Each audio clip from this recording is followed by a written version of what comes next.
السلام علیکم ورحمۃ اللہ وبرکاتہ. کیا حال ہے سب کا؟ الحمد للہ. نحمده ونصلی علی رسولہ الکریم. اما بعد فاعوذ باللہ من الشیطان الرجیم.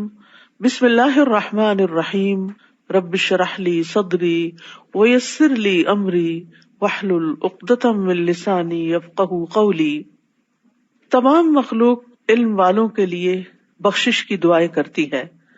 رسول اللہ صلی اللہ علیہ وسلم نے فرمایا، علم والوں کے لیے تمام مخلوق بخشش کی دعا کرتی ہے، حتیٰ کہ سمندر میں مچھلیاں بھی. یعنی آپ علم میں مشغول ہو جاتے ہیں اور بعض اوقات یہ مشغولیت اور مصروفیت اتنی زیادہ ہو جاتی ہے کہ اپنے لیے دعا کا وقت بھی نہیں رہتا، تو باقی مخلوق آپ کے لیے دعا کرنے لگتی ہے. اور خاص طور پر استغفار. کسی اور عمل پر ایسی دعائیں نہیں ملتی جتنی علم کے سیکھنے اور سکھانے پر ملتی ہیں. رسول اللہ صلی اللہ علیہ وسلم نے فرمایا، یقیناً اللہ اور اس کے فرشتے، تمام اہل زمین اور اہل آسمان، یہاں تک کہ چیونٹی اپنے سوراخ میں، اور مچھلیاں بھی اس شخص کے لیے دعائے خیر کرتے ہیں اور رحمت بھیجتے ہیں جو لوگوں کو بھلائی کی باتیں سکھاتا ہے. تو سیکھنے کے بعد آپ جو سیکھی ہوئی بات ہے کسی نہ کسی سے شیئر ضرور کیا کریں.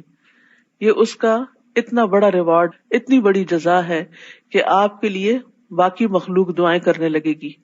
اور ہم کتنے محتاج ہوتے ہیں دعاؤں کے، خود بھی کرتے ہیں، اوروں سے بھی کہتے ہیں، لیکن اگر آپ اس کام میں مشغول ہو جائیں تو انشاءاللہ آپ کو ڈھیروں دعائیں ملیں گی. علم کے ذریعے جنت کے راستے آسان ہو جاتے ہیں. رسول اللہ صلی اللہ علیہ وسلم نے فرمایا، اگر کوئی شخص علم کا راستہ اختیار کرے تو اللہ اس کے لیے جنت کا راستہ آسان کر دے گا. تو یہ سفر جنت کی طرف جانے کا سفر ہے. یہ سفر صرف کسی کلاس روم کے لیے نہیں یا کسی ایک مجلس کے لیے نہیں، اس میں نیت جنت کا حصول ہونی چاہیے. اور یہ وہ علم ہے جو صرف دنیا میں نہیں، مرنے کے بعد بھی فائدہ دیتا ہے. رسول اللہ صلی اللہ علیہ وسلم نے فرمایا، جب انسان مر جاتا ہے تو اس کے تمام اعمال منقطع ہو جاتے ہیں، ختم ہو جاتے ہیں، سوائے 3 چیزوں کے. ان میں سے ایک صدقہ جاریہ، یا ایسا علم جو نفع مند ہو، یا نیک اولاد جو اس کے لیے دعا کرے. رسول اللہ صلی اللہ علیہ وسلم نے فرمایا، مومن کو اپنی وفات کے بعد جو اس کے عمل اور اس کی اچھائیاں پہنچتی ہیں، یعنی مرنے کے بعد بھی نفع کا سلسلہ جاری رہتا ہے، آپ کا پروفٹ آپ کو ملتا رہتا ہے قبر میں بھی.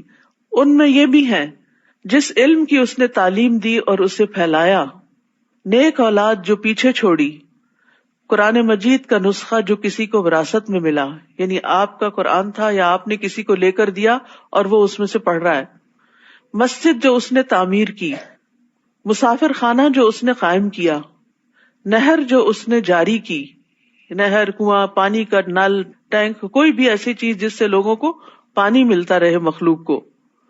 صدقہ جو اس نے اپنی زندگی میں صحت کی حالت میں نکالا، یعنی کوئی بیماری نہیں، کوئی پریشانی نہیں، پھر بھی آپ اللہ کے راستے میں دے رہے ہیں، ان سب کا ثواب اس کی موت کے بعد اسے ملتا رہے گا.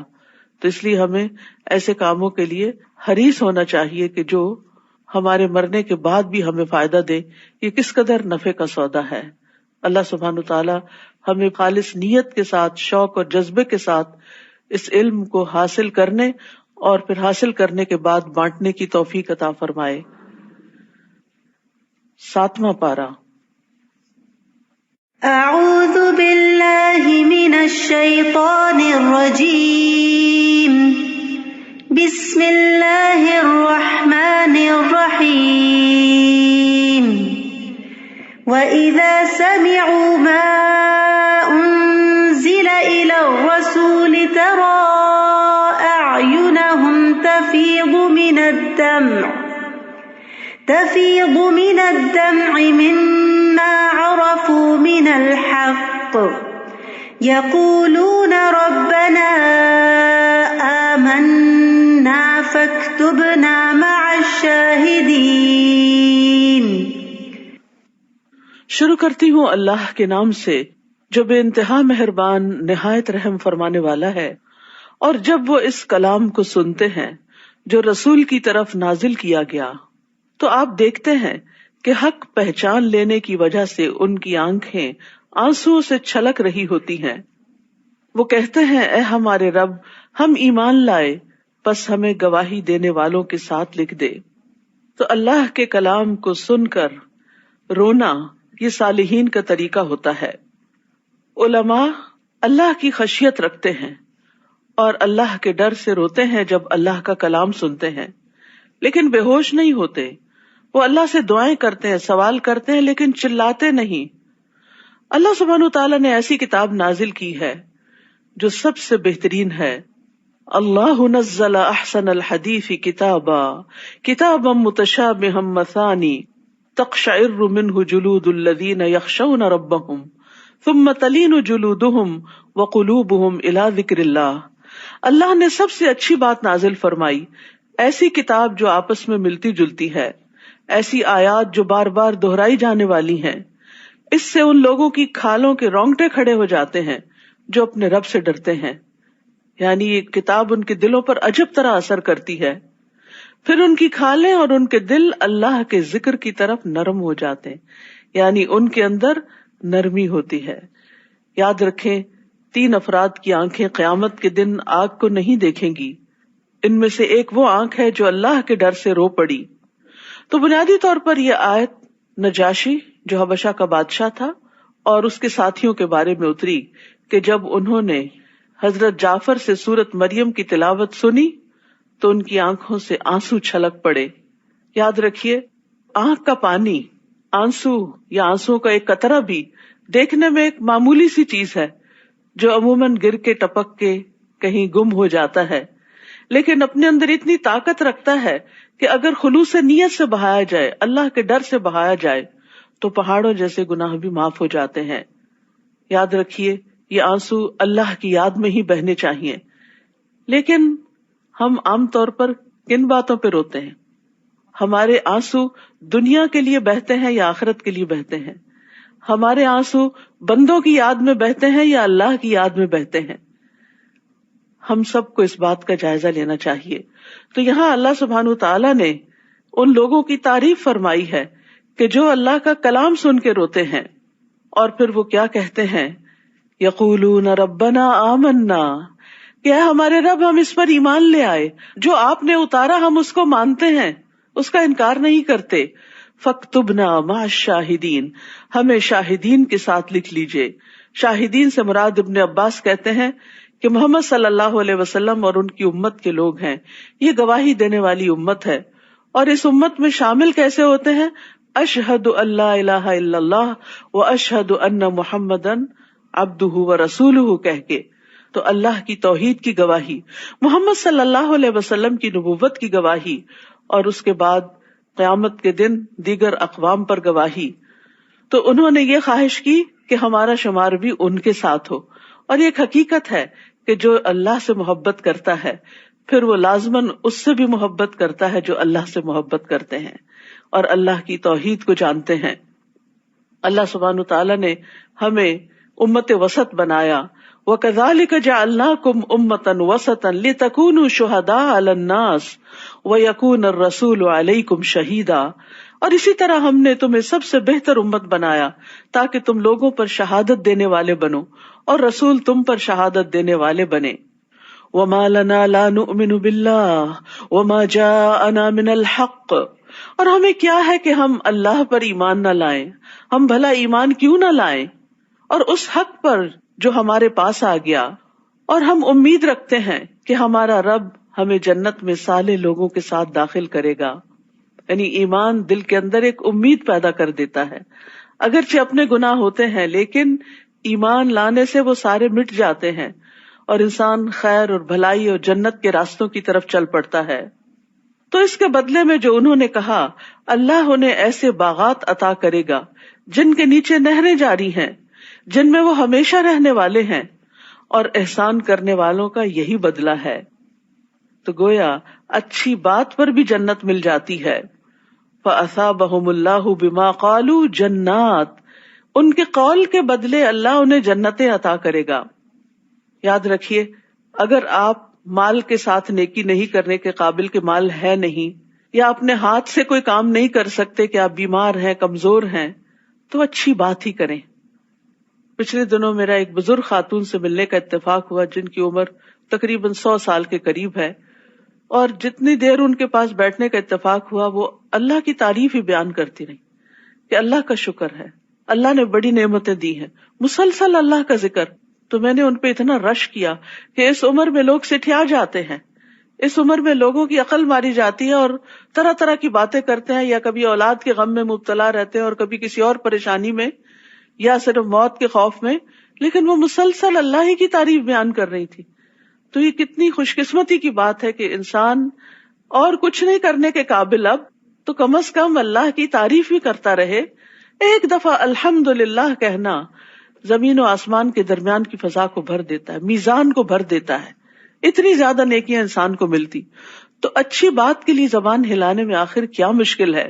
لیکن افسوس یہ کہ زیادہ تر ہماری باتیں ایسی ہوتی ہیں کہ جو یا تو بندوں کا دل دکھا دیتی ہیں یا پھر بیکار کی ہوتی ہیں. رسول اللہ صلی اللہ علیہ وسلم سے ہانی بن یزید نے پوچھا کہ کون سی چیز جنت کو واجب کرتی ہے؟ آپ نے فرمایا تم عمدہ کلام کو اور کھانا کھلانے کو لازم پکڑ لو، یہ 2 کام کرو تو جنت تمہارے لیے ہے. مدینہ شریف پہنچتے ہی نبی صلی اللہ علیہ وسلم نے جو پہلا خطبہ دیا اس میں یہی تھا کہ اے لوگوں سلام پھیلاؤ، اچھی گفتگو کرو، صلہ رحمی کرو، اور رات کو جب لوگ سو رہے ہوں تو تم قیام کرو، تم سلامتی کے ساتھ جنت میں داخل ہو جاؤ گے. اسی طرح ایک اور حدیث میں آتا ہے کہ بے شک کوئی شخص اللہ کو راضی کرنے والی ایک بات کرتا ہے، ایک بات بس، وہ نہیں سمجھتا کہ اس کا وہاں تک اثر ہوگا جہاں تک حقیقت میں ہو جاتا ہے. اس کی وجہ سے اللہ اس کے لیے اپنی ملاقات کے دن تک کے لیے رضامندی لکھ لیتا ہے کہ میں اس سے راضی ہوں، اس بندے سے. ایک اور روایت میں آتا ہے بے شک بندہ اللہ کی رضامندی کی ایک بات زبان سے نکالتا ہے، وہ خود اسے کوئی اہمیت نہیں دیتا مگر اس کی وجہ سے اللہ اس کے درجے بلند کر دیتا ہے. تو درجات کی بلندی اچھی بات کے ذریعے بھی ہوتی ہے. الکلمۃ الطیبۃ صدقہ، اچھی بات کرنا صدقہ ہے. اس لیے اچھی باتوں کے حریص رہیے، اچھی باتیں کرنے کا شوق رکھیے. اور وہ جنہوں نے کفر کیا اور ہماری آیات کو جھٹلایا یہی لوگ جہنم کے ساتھی ہیں. یا ایھا الذین آمنوا، اے لوگوں جو ایمان لائے ہو، اللہ نے جو پاکیزہ چیزیں تمہارے لیے حلال کی ہیں انہیں حرام مت ٹھہراؤ، اور نہ تم حد سے تجاوز کرو، بے شک اللہ حد سے بڑھنے والوں کو پسند نہیں کرتا. تو ایمان والوں کے لیے عمدہ چیزیں، پاک چیزیں، لذیذ چیزیں، صاف ستھری چیزیں جن کو نفس پسند کرتے ہیں، جن کی طرف دل مائل ہوتے ہیں، وہ حلال کی ہیں، ان کو حرام کرنے کی ممانعت کی ہے. عموماً بعض ادیان میں لوگوں کے اندر یہ تصور پایا جاتا ہے کہ جو عبادت گزار ہوں یا علماء ہوں وہ اپنے اوپر عورتوں کو یا لذیذ کھانوں اور مشروبات کو حرام قرار دے دیں.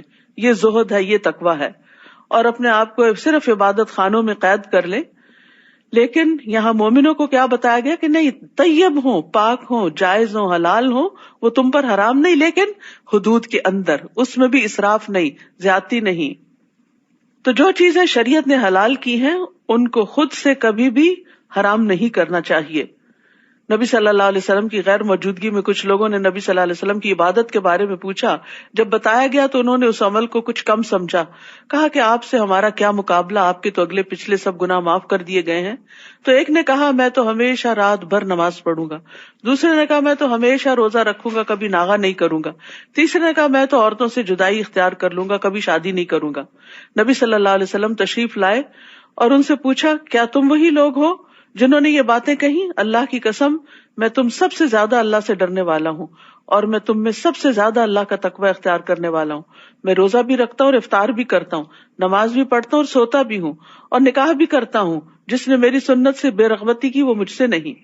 تو ہمارا دین ایک معتدل دین ہے جس میں دین اور دنیا کا بہترین امتزاج ہے کہ وہ نعمتیں جو دنیا میں اللہ نے اپنے بندوں کے لیے پیدا کی ان کو حدود کے اندر رہ کر اپنے لیے جائز سمجھتے ہیں، ان سے فائدہ اٹھاتے ہیں.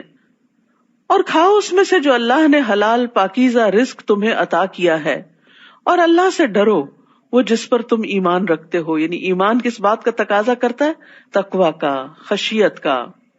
پھر فرمایا اللہ تمہاری قسموں میں سے لغو قسموں پر تمہارا مواخذہ نہیں کرے گا، لیکن وہ ان قسموں پر تمہارا مواخذہ ضرور کرے گا جو تم نے مضبوط باندھی.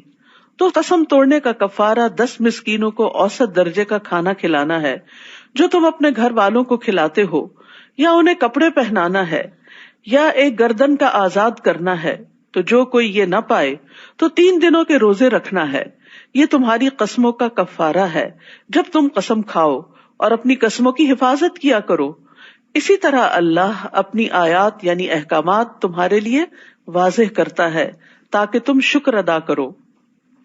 تو بعض اوقات انسان کی زبان پر ایسے الفاظ آ جاتے ہیں جن کے پیچھے اس کی کوئی نیت نہیں ہوتی، اور اس کے منہ سے بس ایسے ہی تکیہ کلام کے طور پر قسم کا لفظ نکل جاتا ہے. تو اللہ سبحانہ وتعالیٰ نے اپنا فضل فرماتے ہوئے بندوں کو خبر دی کہ ایسی قسموں پر اللہ تعالیٰ نہیں پکڑے گا جس کے پیچھے ارادہ نہیں تھا، لیکن جس قسم کو ارادے کے ساتھ کھایا گیا اس کی پکڑ ہوگی. اسی طرح جھوٹی قسم بھی قابل مواخذہ ہے. نبی صلی اللہ علیہ وسلم نے فرمایا جس نے جان بوجھ کر بڑی تاکید کے ساتھ جھوٹی قسم اٹھائی وہ اپنے چہرے کا ٹھکانہ جہنم میں بنا لے. یعنی جھوٹی قسم کھانا بہت بڑا جرم ہے. رسول اللہ صلی اللہ علیہ وسلم نے فرمایا کوئی شخص ایسا نہیں جو میرے ممبر کے پاس جھوٹی قسم کھائے، اگرچہ وہ ایک تازہ مسواک کے لیے کیوں نہ ہو، کہ یہ اللہ کی قسم یہ میری مسواک ہے، حالانکہ اس کی نہیں، ایک مسواک کی خاطر. تو فرمایا مگر یہ کہ اس نے اپنا ٹھکانہ جہنم میں بنا لیا، یا فرمایا کہ اس کے لیے آگ واجب ہو گئی. تو جھوٹی قسم کھانا اور پکی قسم کھا کے پھر توڑ دینا یہ بہت بڑے جرائم ہیں. تو اگر کسی شخص نے قسم توڑ دی ہو تو اس شخص کو پھر کفارہ دینا چاہیے، جس کی تفصیل یہاں بیان کی گئی ہے. یا ایھا الذین آمنوا انما الخمر والمیسر والانصاب والازلام رجس من عمل الشیطان فاجتنبوہ لعلکم تفلحون. اے لوگو جو ایمان لائے ہو، بے شک شراب اور جوا اور بت اور فال نکالنے کے تیر ناپاک ہیں، شیطانی عمل ہیں، یہ سب شیطانی کام ہے، پس تم اس سے بچو تاکہ تم فلاح پاؤ. تو کامیابی کے لیے ضروری ہے کہ ان چیزوں سے بچا جائے. نبی صلی اللہ علیہ وسلم نے فرمایا یقیناً اللہ تعالیٰ نے شراب کو حرام قرار دیا، تو جس شخص کو یہ آیت پہنچ جائے اور اس کے پاس شراب میں سے کچھ موجود ہو تو نہ پیے اور نہ فروخت کرے، بیچ بھی نہیں سکتے. تو جس چیز کی کثیر مقدار نشہ آور ہو اس کی قلیل مقدار بھی حرام ہے. اسی لیے یہاں لفظ خمر استعمال ہوا ہے. خمر کہتے ہیں ما خامر العقل، جو عقل کو ڈھانپ لے. خمار عورت کے دوپٹے کو کہتے ہیں جو اس کے سر اور سینے کو ڈھانپ لیتا ہے. شراب سے کیوں منع کیا گیا؟ کیونکہ یہ ہر خباثت کی جڑ ہے. نبی صلی اللہ علیہ وسلم نے فرمایا شراب خباثتوں کی جڑ ہے، جس نے شراب پی اللہ اس کی 40 دن کی نماز قبول نہیں کرے گا. پس وہ آدمی جاہلیت کی موت مرے گا جس کے پیٹ میں مرتے وقت شراب ہوگی. یہ ایمان سے محروم کرنے والا فعل ہے. آپ نے فرمایا جب کوئی شراب پیتا ہے تو شراب پیتے وقت وہ مومن نہیں رہتا. یہ جنت سے محروم کرنے والا فعل ہے. ابو درداء سے روایت ہے کہ نبی صلی اللہ علیہ وسلم نے فرمایا شراب کا عادی جنت میں داخل نہ ہوگا. شراب سے متعلق ہر عمل ملعون ہے. فرمایا شراب سے متعلق 10 طرح سے لعنت کی گئی ہے. خود شراب پر، اس کے نچوڑنے والے پر، نچڑوانے والے پر، اس کے بیچنے والے پر، اس کے خریدنے والے پر، اس کے اٹھانے والے پر، جس کے پاس لے جائی جائے اس پر، اس کی قیمت کھانے والے پر، اس کے پینے والے پر، اس کے پلانے والے پر. انما یرید الشیطان ان یوقع بینکم العداوۃ والبغضاء فی الخمر والمیسر ویصدکم عن ذکر اللہ وعن الصلاۃ فہل انتم منتہون. شیطان تو صرف یہ چاہتا ہے کہ وہ شراب اور جوئے کے ذریعے تمہارے درمیان عداوت اور بغض پیدا کر دے. اللہ نے کیوں منع کیا شراب سے؟ کیونکہ اس سے بہت سی خرابیاں پیدا ہوتی ہیں، گھروں کے اندر بدمزگیاں پیدا ہوتی، روپے پیسے کا ضیاع ہوتا ہے، عقل ماری جاتی ہے، دشمنیاں پیدا ہو جاتی ہیں، اور سب سے بڑھ کر تمہیں اللہ کے ذکر اور نماز سے روک دیتی ہے. تو کیا تم ان کاموں سے باز آنے والے ہو؟ یعنی شراب بھی اور جوا بھی، ان دونوں کے یہ بدترین نقصانات ہیں کہ اس میں عداوت اور بغض کے علاوہ اللہ کے ذکر اور نماز سے رکاوٹ ہو جاتی ہے. وَأَطِيعُوا اللَّهَ وَأَطِيعُوا الرَّسُولَ وَاحْذَرُوا، اور اللہ کی اطاعت کرو اور رسول کی اطاعت کرو اور محتاط رہو. پھر اگر تم نے منہ موڑ لیا تو جان لو کہ بے شک ہمارے رسول کے ذمہ واضح طور پر پیغام پہنچا دینا ہے. یعنی اگر تم پھر بھی باز نہیں آئے تو میسج تم تک پہنچ گیا، پھر جواب کے لیے تیار رہو.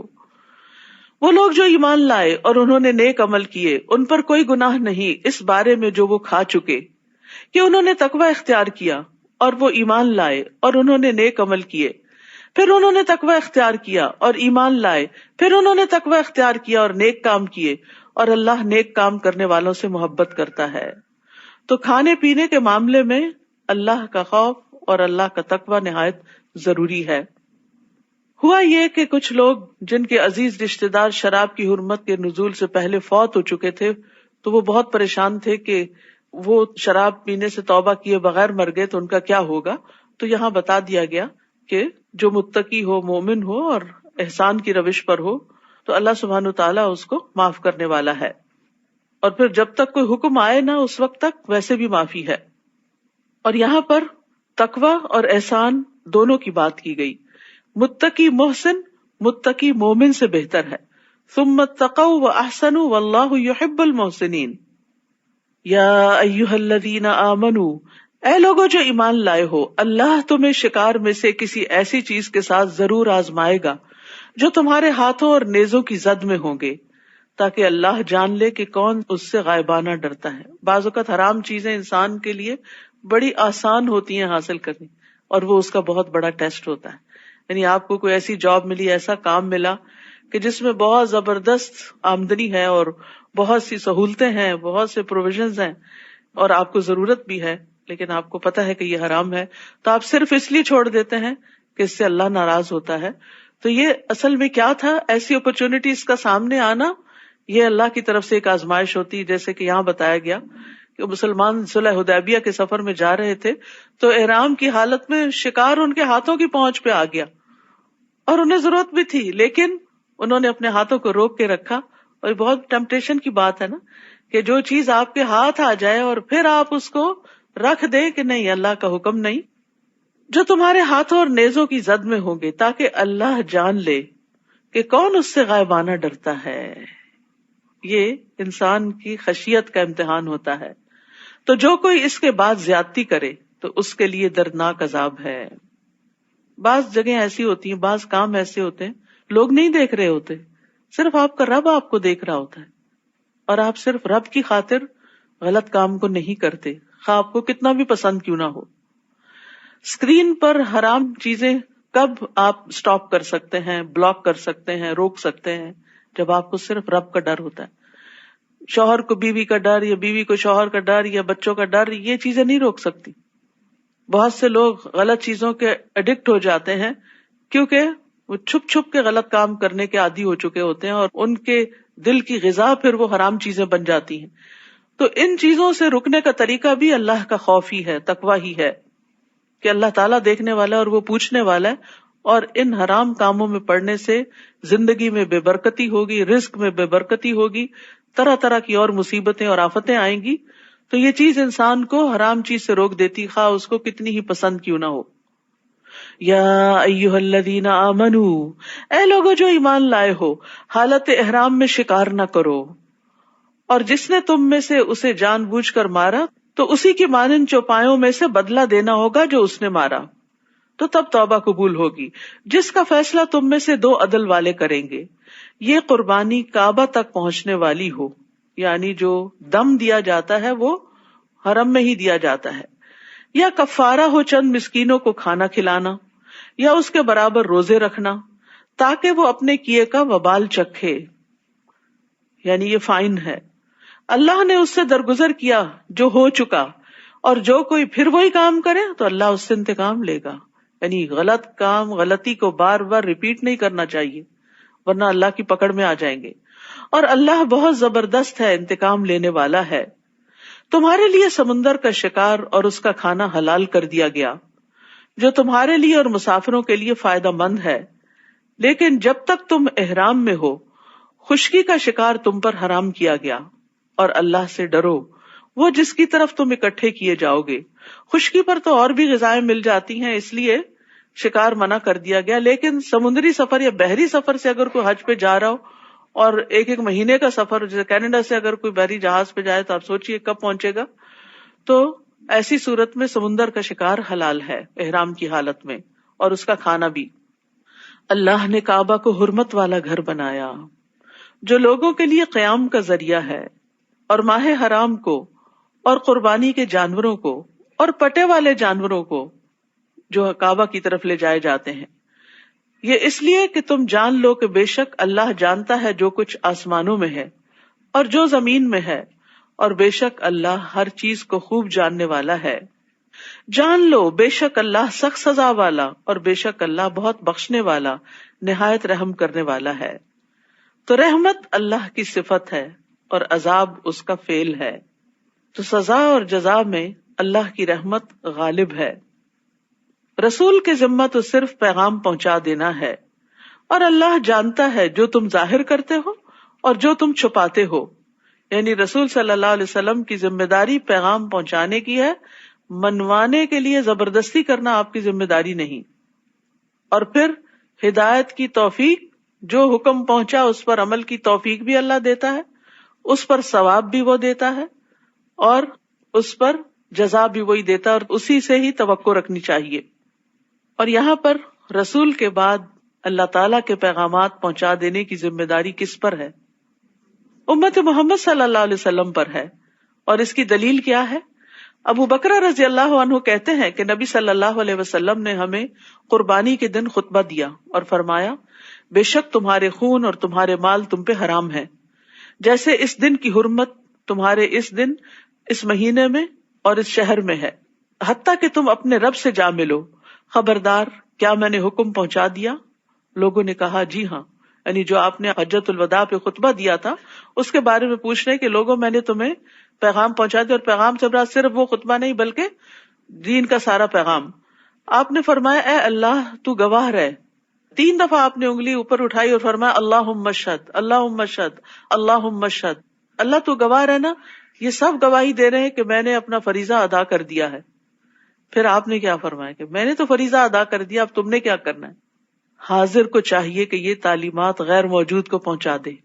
جو یہاں موجود ہیں، جو آپ سے لے رہے ہیں، ان کی ذمہ داری ہے آگے پہنچائیں، کیونکہ بعض اوقات براہ راست سننے والے سے وہ شخص زیادہ یاد رکھتا ہے جسے بعد میں حکم پہنچایا جائے.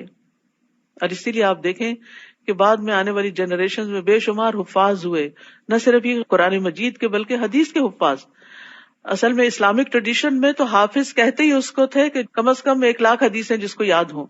یعنی لوگوں کے نام کے ساتھ ہر ایک کے حافظ نہیں لگتا تھا، بہت ریئر ہوتا تھا یہ حافظ کا ٹائٹل. اب تو جس کو 4 سورتیں بھی یاد ہوں وہ بھی حافظ کہلوانا چاہتا ہے. فرمایا میرے بعد میں کافروں کی طرح مت بن جانا کہ ایک دوسرے کی گردنیں اڑانے لگو، یعنی آپس میں ایک دوسرے کو قتل مت کرنا. قل لا يستوي الخبيث والطيب ولو اعجبك كثرة الخبيث، کہہ دیجئے ناپاک اور پاک برابر نہیں ہو سکتے، ایک جیسے نہیں ہوتے، ایکول نہیں، اگرچہ تمہیں ناپاک کی کثرت اچھی لگے. پس اللہ سے ڈرو اے عقل والو تاکہ تم فلاح پا جاؤ. تو بات یہ ہے کہ پاک چیز پاک اثرات رکھتی ہے، اور پاکی کا انجام بھی پاک ہے، اچھا ہے، جنت ہے. حرام چیز، ناپاک چیز، اس کے اثرات زندگی میں بھی انسان پر منفی ہوتے ہیں اور مرنے کے بعد بھی انسان کو جہنم میں لے جانے والی ہے. اللہ سبحانہ تعالیٰ صرف پاک ہی چیز کو قبول کرتا ہے. ان اللہ طیب لا يقبل الا طیبا، بے شک اللہ پاک ہے اور پاک ہی قبول کرتا ہے. پھر پاکیزہ کلمات ہی اس کی طرف اوپر اٹھتے ہیں، اور عمل صالح انہیں اوپر اٹھاتا ہے، جیسے سورۃ فاطر میں آتا ہے. اور خبیث مال دنیا اور آخرت میں نقصان کا باعث ہے. یعنی یہ پاک اور ناپاک میں سب چیزیں آ جاتی ہیں، صرف مال اور کلمات ہی نہیں، ہر چیز میں پاکیزگی. تھوڑا مال اس زیادہ مال سے بہتر ہے جو انسان کو غافل کر دے.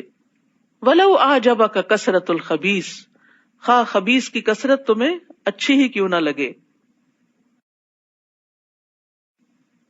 یا ایھا الذین آمنوا لا تسألوا عن اشیاء ان تبد لکم تسؤکم، اے لوگو جو ایمان لائے ہو تم ایسی چیزوں کے بارے میں سوال نہ کیا کرو اگر وہ تم پر ظاہر کر دی جائیں تو تمہیں بری لگیں. کثرت سوال سے منع کیا گیا ہے کیونکہ اس سے دین مشکل ہو جاتا ہے. اور اگر تم ان کے بارے میں اس وقت سوال کرو جب قرآن نازل کیا جا رہا ہو تو وہ تمہارے لیے ظاہر کر دی جائیں گی، یعنی وقت آنے پر تمہارے سامنے آ جائیں گی۔ اللہ نے ان سے درگزر کیا اور اللہ بہت بخشنے والا، بہت بردبار ہے۔ در حقیقت ان کے بارے میں تم سے پہلے بھی ایک قوم نے سوال کیا تھا، پھر وہ ان کا انکار کرنے والے ہو گئے۔ نہیں مقرر کیا اللہ نے کوئی بحیرہ اور نہ سائبہ اور نہ کوئی وسیلہ اور نہ کوئی حام۔ یہ مویشی جانور ہیں جن کو بتوں کے نام پہ چھوڑ دیا جاتا تھا مختلف حالتوں میں۔ اللہ سبحانہ تعالیٰ نے ان کے اوپر یہ فعل لازم نہیں کیا تھا، لوگوں نے خود ہی یہ چیزیں ایجاد کر لی، یہ بدعات ایجاد کر لی۔ لیکن وہ لوگ جنہوں نے کفر کیا وہ اللہ پہ جھوٹ گھڑتے ہیں اور ان میں سے اکثر عقل نہیں رکھتے۔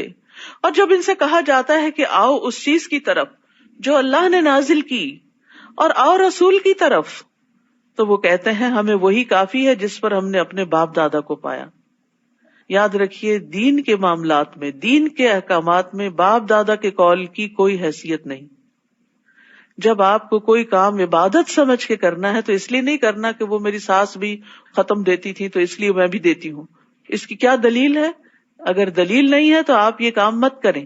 تو کسی بھی نیکی کے کام کو کرنے کے لیے آپ کے پاس یا تو قرآن کی کوئی آیت ہونی چاہیے یا رسول اللہ صلی اللہ علیہ وسلم کی کوئی سنت ہونی چاہیے، کوئی حدیث ہونی چاہیے، کوئی دلیل ہونی چاہیے۔ تو بہت سے لوگ غلط کام صرف اس لیے کرتے رہتے ہیں کہ وہ ان کی فیملی ٹریڈیشن ہے یا ان کے ماں باپ یہ کیا کرتے تھے، بس اس کے علاوہ کوئی دلیل نہیں۔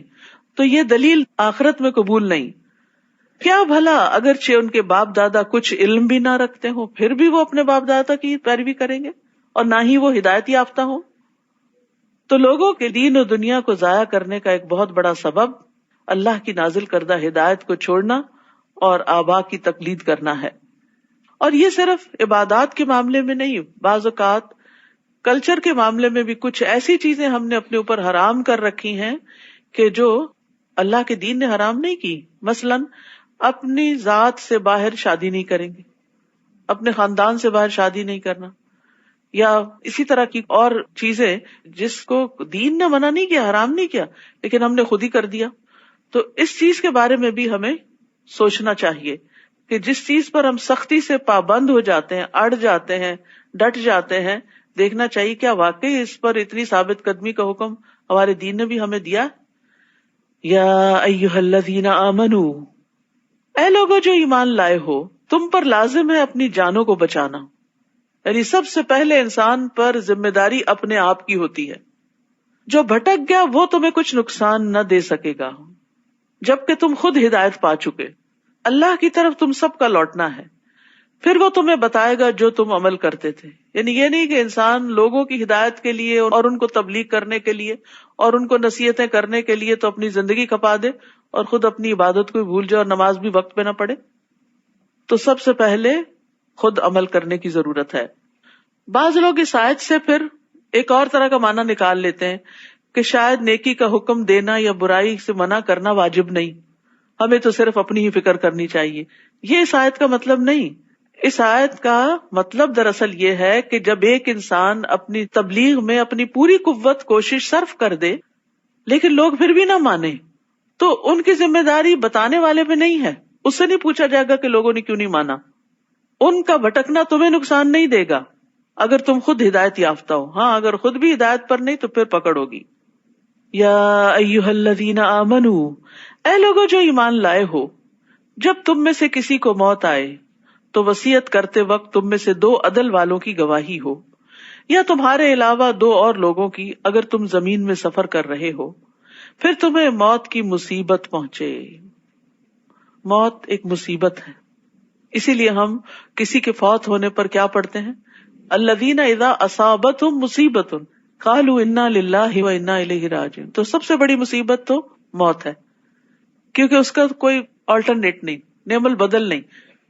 یعنی مال چلا جاتا ہے تو پھر مل جاتا ہے، آپ کا گھر بک گیا تو دوبارہ بھی خرید سکتے ہیں، کوئی نیبرز اچھے تھے چلے گئے تو کوئی اس سے اچھے نیبرز آ سکتے ہیں، لیکن اگر کوئی دنیا سے چلا گیا تو واپس نہیں آ سکتا۔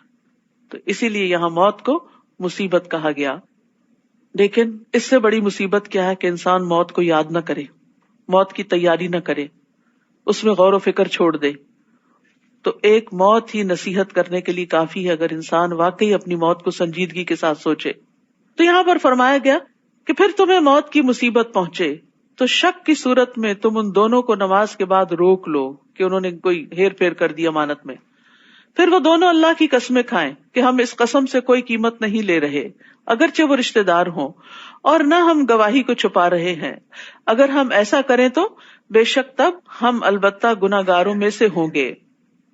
تو یہاں وصیت کی اہمیت کے بارے میں بھی پتہ چل رہا ہے کہ اگر انسان سفر پر بھی ہو تو بھی اسے اپنے مال کے بارے میں وصیت کرنی چاہیے. حدیث میں آتا ہے نبی صلی اللہ علیہ وسلم نے فرمایا کسی بھی مسلمان کو لائق نہیں کہ وہ 3 راتیں بھی نہ گزارے مگر اس حال میں کہ اس کی وصیت اس کے پاس لکھی ہوئی. یعنی اگر اس کے پاس کوئی ایسے مال و دولت ہے، ایک تو یہ ہے کہ جو بھی آپ کی ملکیت ہے وہ وارثوں کے اندر تقسیم ہو جاتی، لیکن اگر آپ اپنی زندگی میں کوئی اپنے مال کا حصہ کسی خاص مقصد کے لیے وقف کرنا چاہتے ہیں، کسی مسجد کے لیے، کسی دینی ادارے کے لیے، کسی غریب رشتہ دار کے لیے، کسی مسافر خانے کے لیے، کوئی کنواں کھدوانے کے لیے، کہ آپ کے مرنے کے بعد آپ کے مال میں سے وہ چیز نکال لی جائے اور اس فلاں مد میں دے دی جائے، تو اس کو انسان جلد از جلد لکھ لے اور لکھ کر رکھ لے تاکہ بعد میں پھر وارث سارا مال اپنے میں تقسیم کر لے اور آپ کے لیے کچھ بھی نہ بچے. یعنی آپ کا مال آپ کی زندگی میں آپ کا ہے، مرنے کے بعد آپ کا نہیں ہے. ہاں صرف اتنا حصہ آپ کی مرضی کے مطابق استعمال ہوگا جس کی آپ وصیت کر جائیں گے، لیکن وہ وصیت بھی 1/3 میں ہوتی ہے. یعنی مال کے تیسرے حصے میں آپ کو اجازت ہے کہ آپ اپنی مرضی سے اپنے مرنے کے بعد خرچ کروائیں، لیکن اس سے زیادہ کی نہیں. وہ تو بہرحال وارثوں کو جائے گا ہی. عبداللہ بن عمر رضی اللہ عنہ فرماتے ہیں کہ جب سے میں نے رسول اللہ صلی اللہ علیہ وسلم سے یہ فرمان سنا ہے تو اس وقت سے میری وصیت میرے پاس موجود رہتی ہے، کیونکہ بعد میں کوئی جھگڑا نہ ہو، کوئی کنفیوژن نہ ہو. پھر اگر اس پر اطلاع ہو جائے کہ وہ دونوں یقینی طور پر گناہ کے مرتکب ہوئے ہیں تو وہ 2 قریب ترین دوسرے ان دونوں کی جگہ کھڑے ہوں گے، ان میں سے جس پر حق ثابت ہو گیا پھر وہ دونوں اللہ کی قسمیں کھائیں کہ ہماری گواہی ان دونوں کی گواہی سے زیادہ سچی ہے اور ہم نے زیادتی نہیں کی. اگر ہم ایسا کریں تو یقیناً تب ہم البتہ ظالموں میں سے ہوں گے. یہ طریقہ زیادہ قریب ہے کہ وہ گواہی کو اس کے اصل رخ پر لائیں یا وہ ڈریں کہ ان کی قسمیں ان کے ورثاء کی قسموں کے بعد رد کر دی جائیں گی. اور اللہ سے ڈرو اور سنو، اور اللہ فاسق قوم کو ہدایت نہیں دیتا. واتقوا اللہ واسمعوا، یعنی تقوی کے ساتھ سننا وہ ہوتا ہے جس میں انسان عمل بھی کرتا ہے، اور اگر نہیں تو پھر ہدایت سے دور نافرمان ہے، اور نافرمان کو پھر ہدایت نہیں ملتی، نیکی کی توفیق نہیں ملتی. جس دن اللہ رسولوں کو جمع کرے گا پھر وہ پوچھے گا تم کیا جواب دیے گئے تھے؟ وہ کہیں گے ہمیں کچھ علم نہیں، بے شک تو ہی غیبوں کا خوب علم رکھنے والا ہے. یعنی اس کا یہ مطلب نہیں کہ رسول انکار کر دیں گے کہ ان کی امتیں جو کچھ کرتی رہی انہیں پتا نہیں. یہ اصل میں اس دن کی ہیبت اور ہولناکی کی وجہ سے. یاد رکھیے آخرت کا دن بڑا سخت دن ہے کہ اس دن رسول بھی گھبرا جائیں گے جنہوں نے زندگی میں کبھی کوئی گناہ نہیں کیا.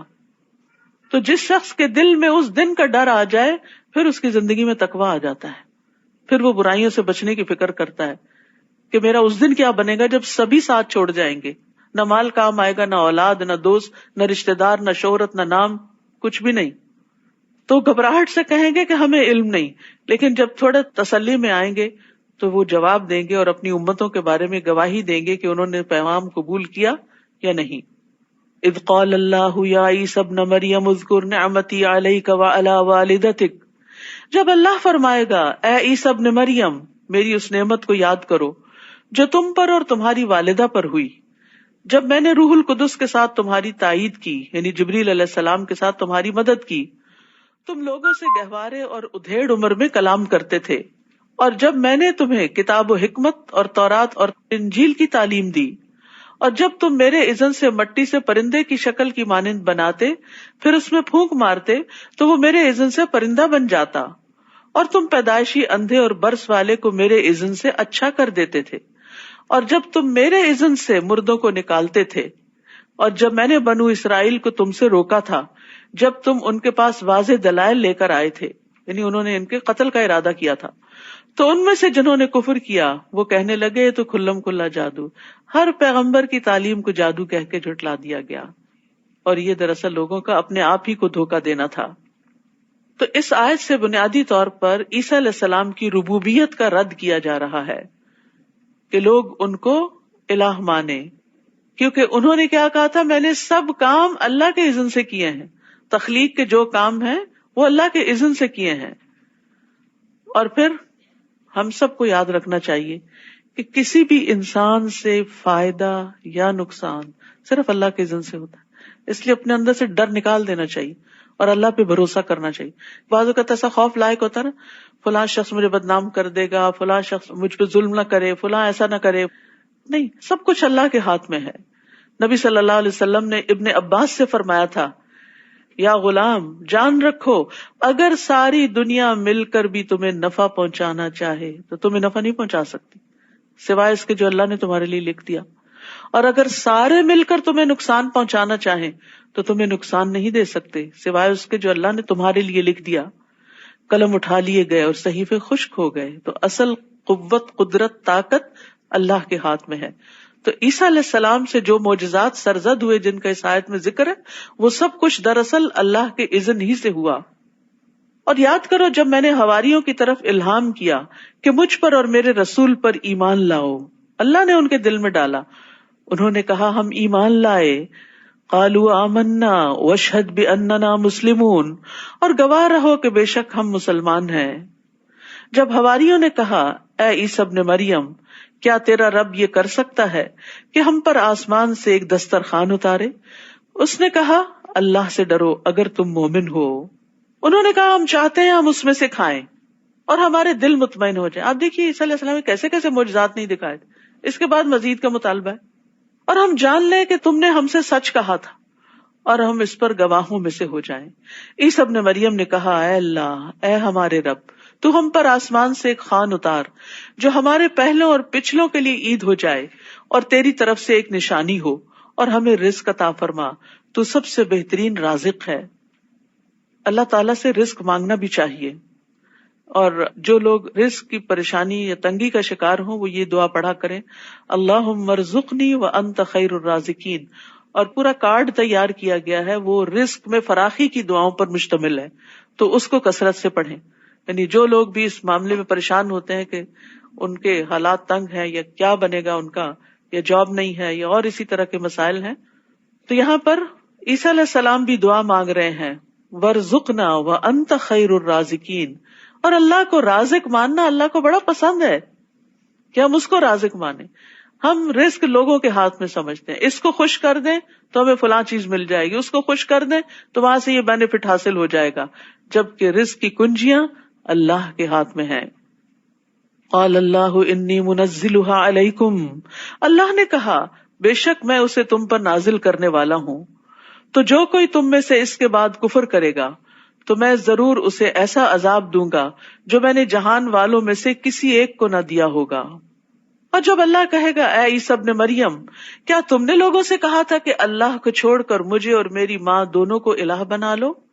وہ کہے گا پاک ہے تو، میرے لیے مناسب نہیں کہ میں وہ بات کہوں جس کا مجھے حق نہیں.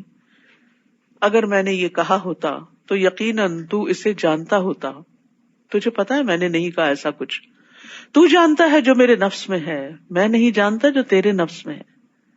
یہ بات بھی اس لیے کہی جا رہی ہے کہ لوگوں کو پتہ چل جائے کہ عیسیٰ علیہ السلام کا الہ ہونے میں کوئی حصہ نہیں. بے شک تو ہی غیبوں کا خوب علم رکھنے والا ہے. تو یہاں پر آپ دیکھیے عیسیٰ علیہ السلام کا ایک خوبصورت انداز کے جواب دینے سے پہلے تسبیح کی، سبحانک.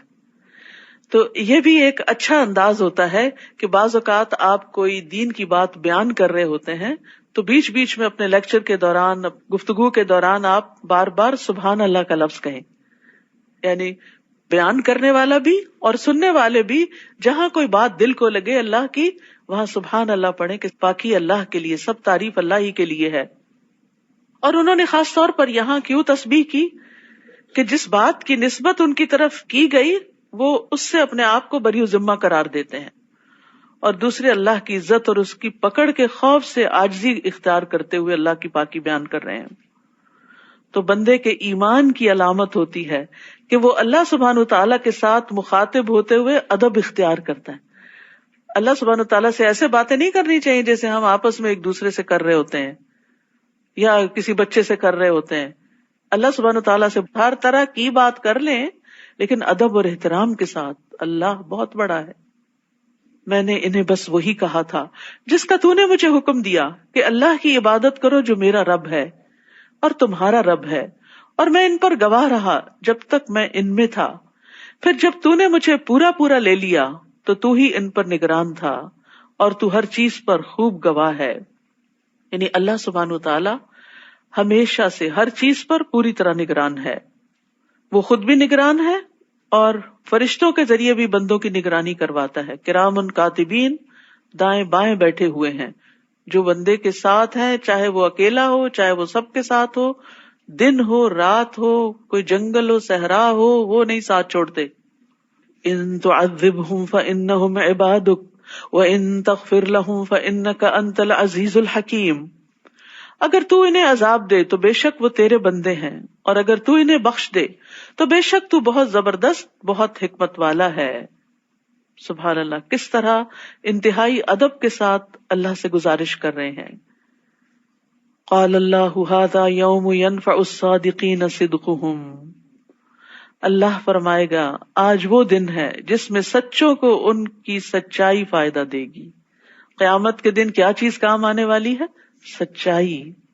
ان کے لیے ایسے باغات ہیں جن کے نیچے نہریں بہتی ہیں، جن میں وہ ہمیشہ ہمیشہ رہنے والے ہیں.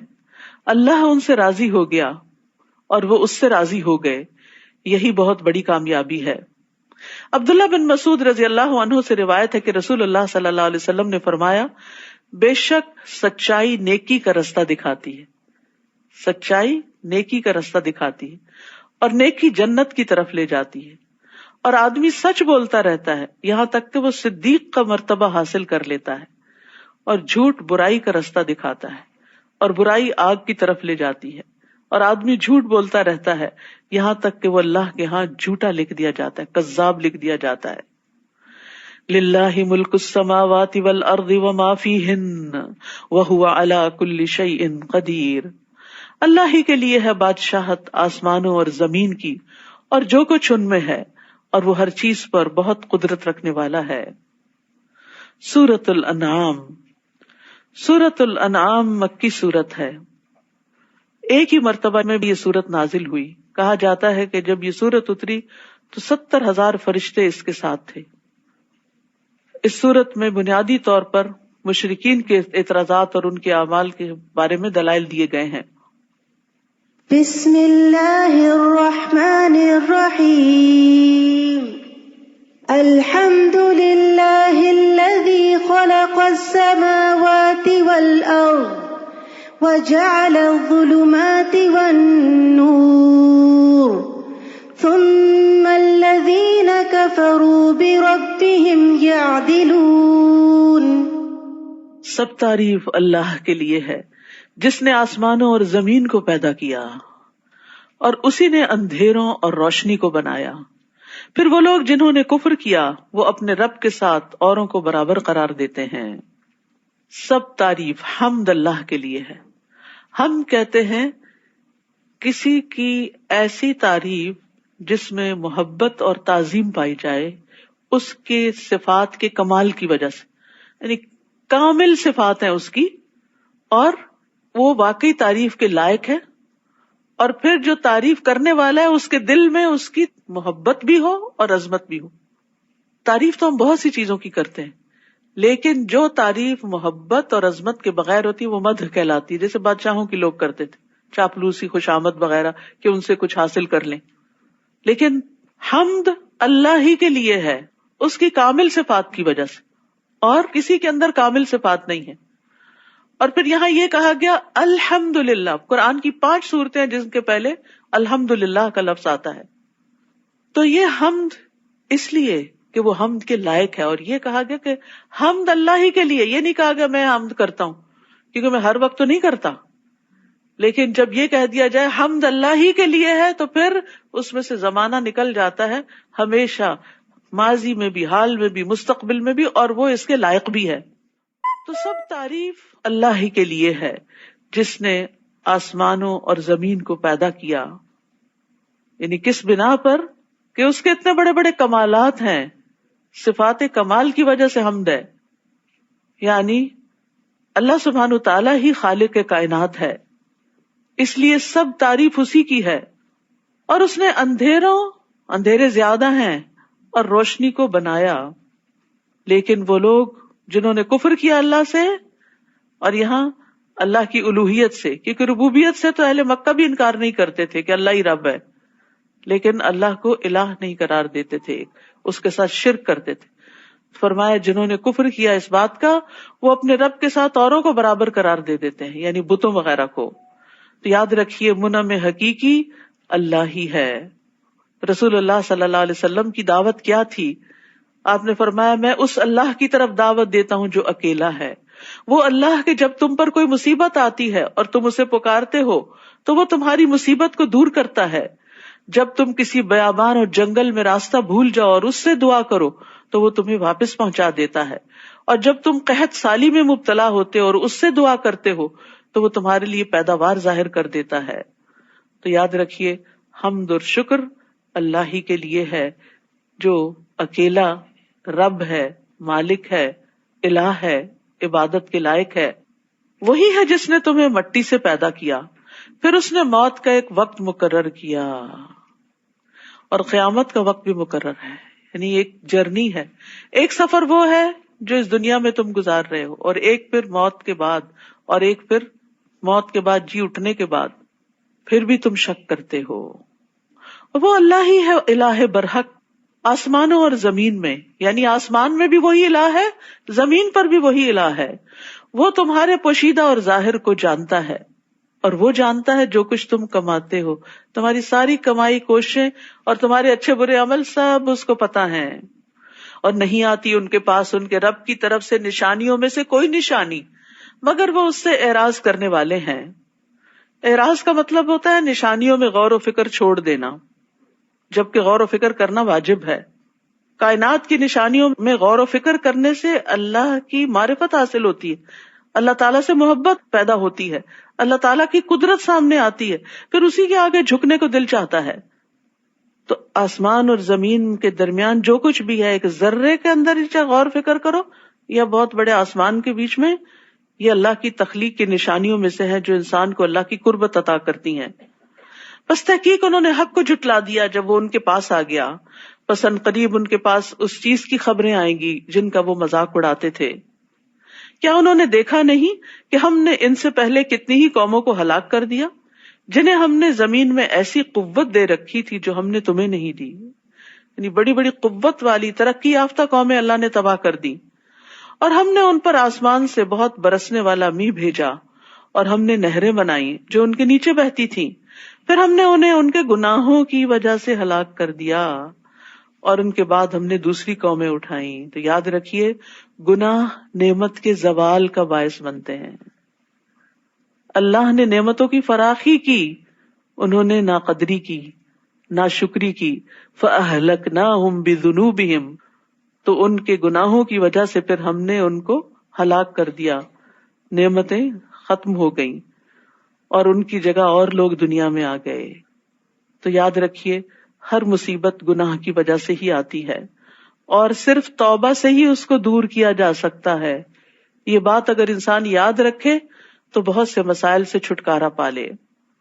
تو گناہوں کی کثرت پر پھر عذاب آ جایا کرتا ہے. رسول اللہ صلی اللہ علیہ وسلم نے فرمایا چھوٹے گناہوں سے بھی اپنے آپ کو بچاؤ، کیونکہ بعض اوقات بہت سے چھوٹے گناہ بھی اکٹھے ہو کر انسان کو ہلاک کر دیتے ہیں.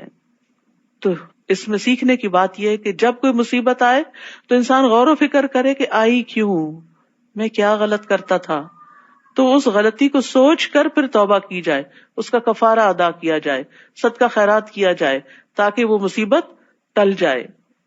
اور اگر ہم آپ پر کاغذ میں لکھی ہوئی ایک کتاب نازل کرتے جس کا وہ مطالبہ کر رہے تھے، پھر وہ اسے اپنے ہاتھوں سے چھو بھی لیتے، ٹچ کر لیتے، صرف دیکھتے نہیں چھوتے بھی، تب بھی جن لوگوں نے کفر کیا وہ ضرور کہتے یہ تو کھلا جادو ہے. اور انہوں نے کہا کہ اس پر کوئی فرشتہ کیوں نہیں اتارا گیا، اور اگر ہم کوئی فرشتہ اتار دیتے تو معاملے کا فیصلہ ہی کر دیا جاتا، پھر وہ مہلت نہ دیے جاتے. اور اگر ہم اس رسول کو ایک فرشتہ بناتے تو ہم اسے لازماً ایک آدمی ہی بناتے، اور ہم ان پر اس معاملے کو مشتبہ کر دیتے جس میں وہ اب شبہ کر رہے ہیں. اہل مکہ کہتے تھے کہ انسان کیوں پیغمبر ہے، وہ تو ہم جیسا ہی ہے، کوئی فرشتہ ہونا چاہیے. تو اللہ تعالیٰ نے فرمایا اگر فرشتہ اصلی شکل میں آئے تو تمہیں نظر ہی نہ آئے تو پھر کیا فالو کرو گے اس کو، اور اگر انسانی شکل میں آئے تو پھر وہ انسان ہی ہوگا، تو کیا فائدہ ایسا مطالبہ کرنے کا. اور یقیناً آپ سے پہلے کئی رسولوں کا مذاق اڑایا گیا، تو ان میں سے جن لوگوں نے مذاق اڑایا انہیں اسی عذاب نے گھیر لیا جس کا وہ مذاق اڑایا کرتے تھے. تو جب دین کی وجہ سے، آپ کے حجاب کی وجہ سے، یا آپ کی نماز کی وجہ سے، یا آپ دین کی تبلیغ کے کام کی وجہ سے آپ کا اگر مذاق اڑایا جائے تو غم نہ کیا کریں، اس کام کو چھوڑ نہ دیا کریں، کیونکہ پیغمبروں کا بھی مذاق اڑایا گیا جو اللہ کی محبوب ترین ہستیاں تھیں. غم نہ کریں کیونکہ عاقبت انجام تقوی والوں ہی کے لیے ہے.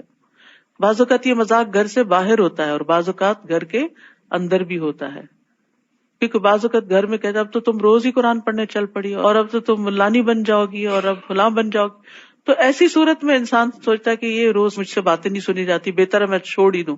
نہیں، چھوڑنا نہیں ہے نیکی کے کام کو. بہت دفعہ ایسا ہوتا ہے کہ لوگ ناسمجھی کی بنا پر آج آپ کا مذاق کرتے ہیں لیکن کل وہی آپ کے انتہائی قدردان بھی ہو جاتے ہیں.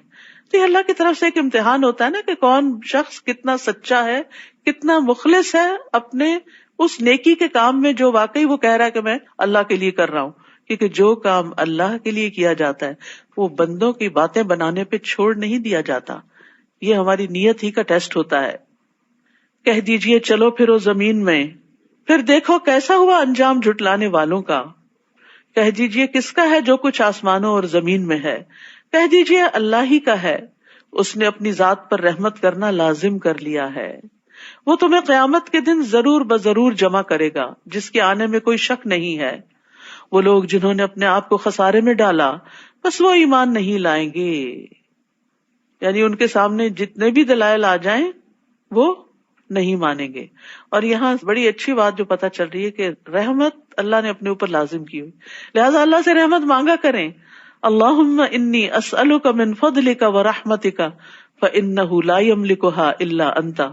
اے اللہ میں تجھ سے تیرے فضل اور تیری رحمت کا سوال کرتا ہوں کیونکہ بے شک تیرے سوا کوئی اس کا مالک نہیں، اور اسی کے لیے ہے جو آسمانوں اور زمین میں ٹھہرا ہوا ہے، اور وہ خوب سننے والا خوب جاننے والا ہے. یہاں خاص طور پر سکون کا ذکر کیا گیا ہے جو ٹھہرا ہوا ہے. سکون اللہ کی نعمتوں میں سے ایک بہت بڑی نعمت ہے. جب رات آتی ہے خاص طور پر تو بہت سی چیزیں چلنے سے رک جاتی ہیں اور ایک راحت کا سما ہوتا ہے، تو اس پر بھی اللہ کا شکر ادا کیا کریں. کہہ دیجئے کیا میں اس اللہ کے سوا جو آسمانوں اور زمین کا پیدا کرنے والا ہے کسی اور کو اپنا سرپرست بنا لوں، حالانکہ وہی سب کو کھلاتا ہے اور اسے نہیں کھلایا جاتا. کہہ دیجئے بے شک مجھے حکم دیا گیا ہے کہ میں اسلام لانے والوں میں سب سے پہلا ہو جاؤں، اور یہ کہ آپ ہرگز مشرکین میں سے نہ ہوں. کہہ دیجئے اگر میں اپنے رب کی نافرمانی کروں تو بے شک میں بڑے دن کے عذاب سے ڈرتا ہوں.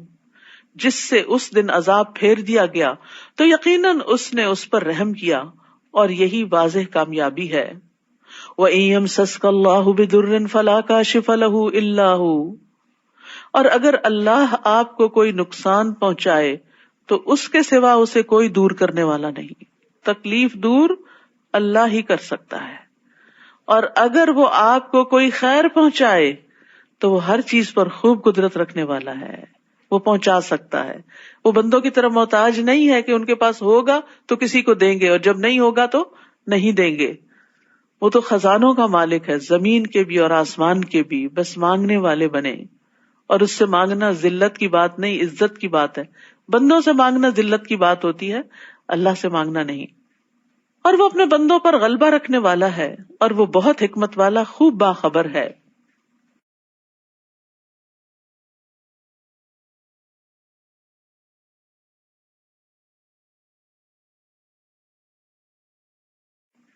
پوچھئے کون سی چیز گواہی کے اعتبار سے سب سے بڑی ہے؟ کہہ دیجئے میرے اور تمہارے درمیان اللہ ہی گواہ ہے، اور میری طرف یہ قرآن اس لیے نازل کیا گیا ہے تاکہ میں تمہیں اس کے ذریعے خبردار کروں اور اسے بھی خبردار کروں جسے یہ پہنچ جائے، یعنی جہاں تک یہ جائے سب کے لیے پیغام ہے. پوچھئے کیا تم واقعی گواہی دیتے ہو کہ اللہ کے ساتھ دوسرے الہ بھی ہیں؟ کہہ دیجئے میں گواہی نہیں دیتا. کہہ دیجئے بے شک وہ ایک ہی الہ ہے اور میں اس سے بری ذمہ ہوں جسے تم شریک ٹھہراتے ہو. وہ لوگ جنہیں ہم نے کتاب دی وہ اس طرح اسے پہچانتے ہیں جیسے وہ اپنے بیٹوں کو پہچانتے ہیں، یعنی نبی صلی اللہ علیہ وسلم کو اپنے بیٹوں جیسا پہچانتے ہیں. وہ لوگ جنہوں نے اپنے آپ کو خسارے میں ڈالا سو وہ ایمان نہیں لاتے، یعنی جان کر بھی انجان بن جاتے ہیں، انکار کرتے ہیں. تو یہ سراسر خسارے اور نقصان کی بات ہے. اور اس سے بڑا ظالم کون ہے جو اللہ پر جھوٹ گھڑ لے یا اس کی آیات کو جھٹلائے. بے شک ظالم فلاح نہیں پائیں گے. اور جس دن ہم ان سب کو اکٹھا کریں گے پھر ہم ان شرک کرنے والوں سے پوچھیں گے کہاں ہے تمہارے شریک جن کی خدائی کا تم دعویٰ کرتے تھے. پھر اس پر ان کا عذر بس یہی ہوگا کہ وہ کہیں گے قسم اللہ کی جو رب ہے ہمارا ہم شرک کرنے والے نہ تھے. وہاں پھر اپنے ہی عمل کو جھٹلا دیں گے، شرک کا انکار کر دیں گے. دیکھیے کس طرح انہوں نے اپنے نفسوں پر جھوٹ بولا اور گم ہو گئے ان سے جو وہ گھڑا کرتے تھے. وَمِنْهُمْ مَن يَسْتَمِعُ إِلَيْكَ، اور ان میں سے کوئی وہ ہے جو آپ کی طرف کان لگاتا ہے، یعنی آپ کی باتیں سنتا ہے مگر اچھی نیت سے نہیں.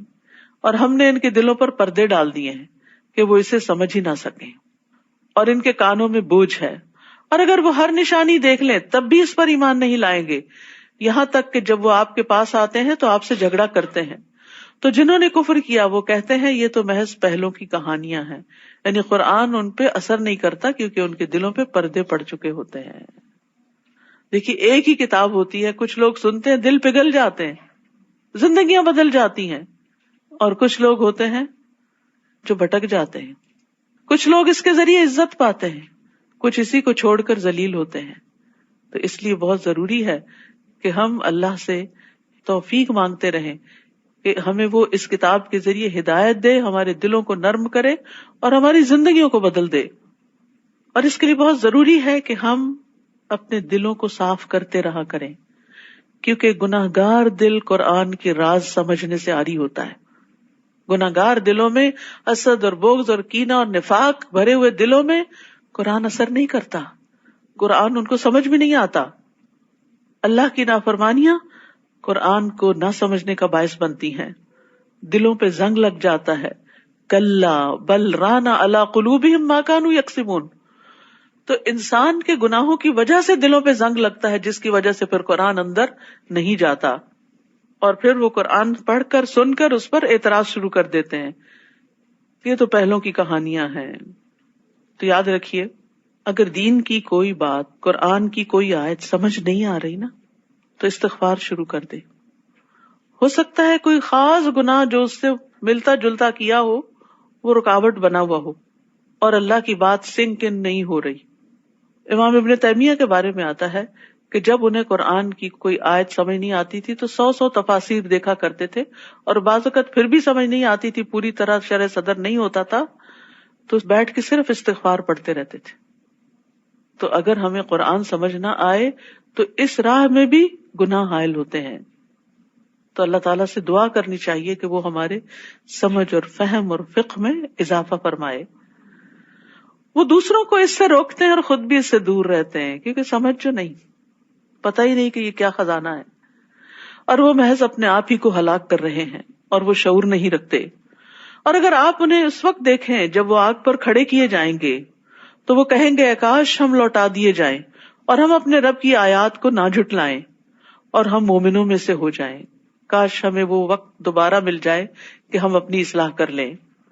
بلکہ وہ سب ظاہر ہو جائے گا ان کے لیے جو اس سے پہلے وہ چھپاتے تھے، نہیں چھپ چھپ کے غلط کام جو کرتے تھے، نیت کی کھوٹ جو رکھتے تھے، اور قرآن سے سیکھنے کی بجائے اس پر اعتراض کرنے کے جو دل میں ارادے رکھتے تھے، تو وہ سب ان کے اندر کے جو جذبات ہوں گے اور خیالات ہوں گے اور ارادے ہوں گے جو لوگوں کے سامنے آ جائیں گے.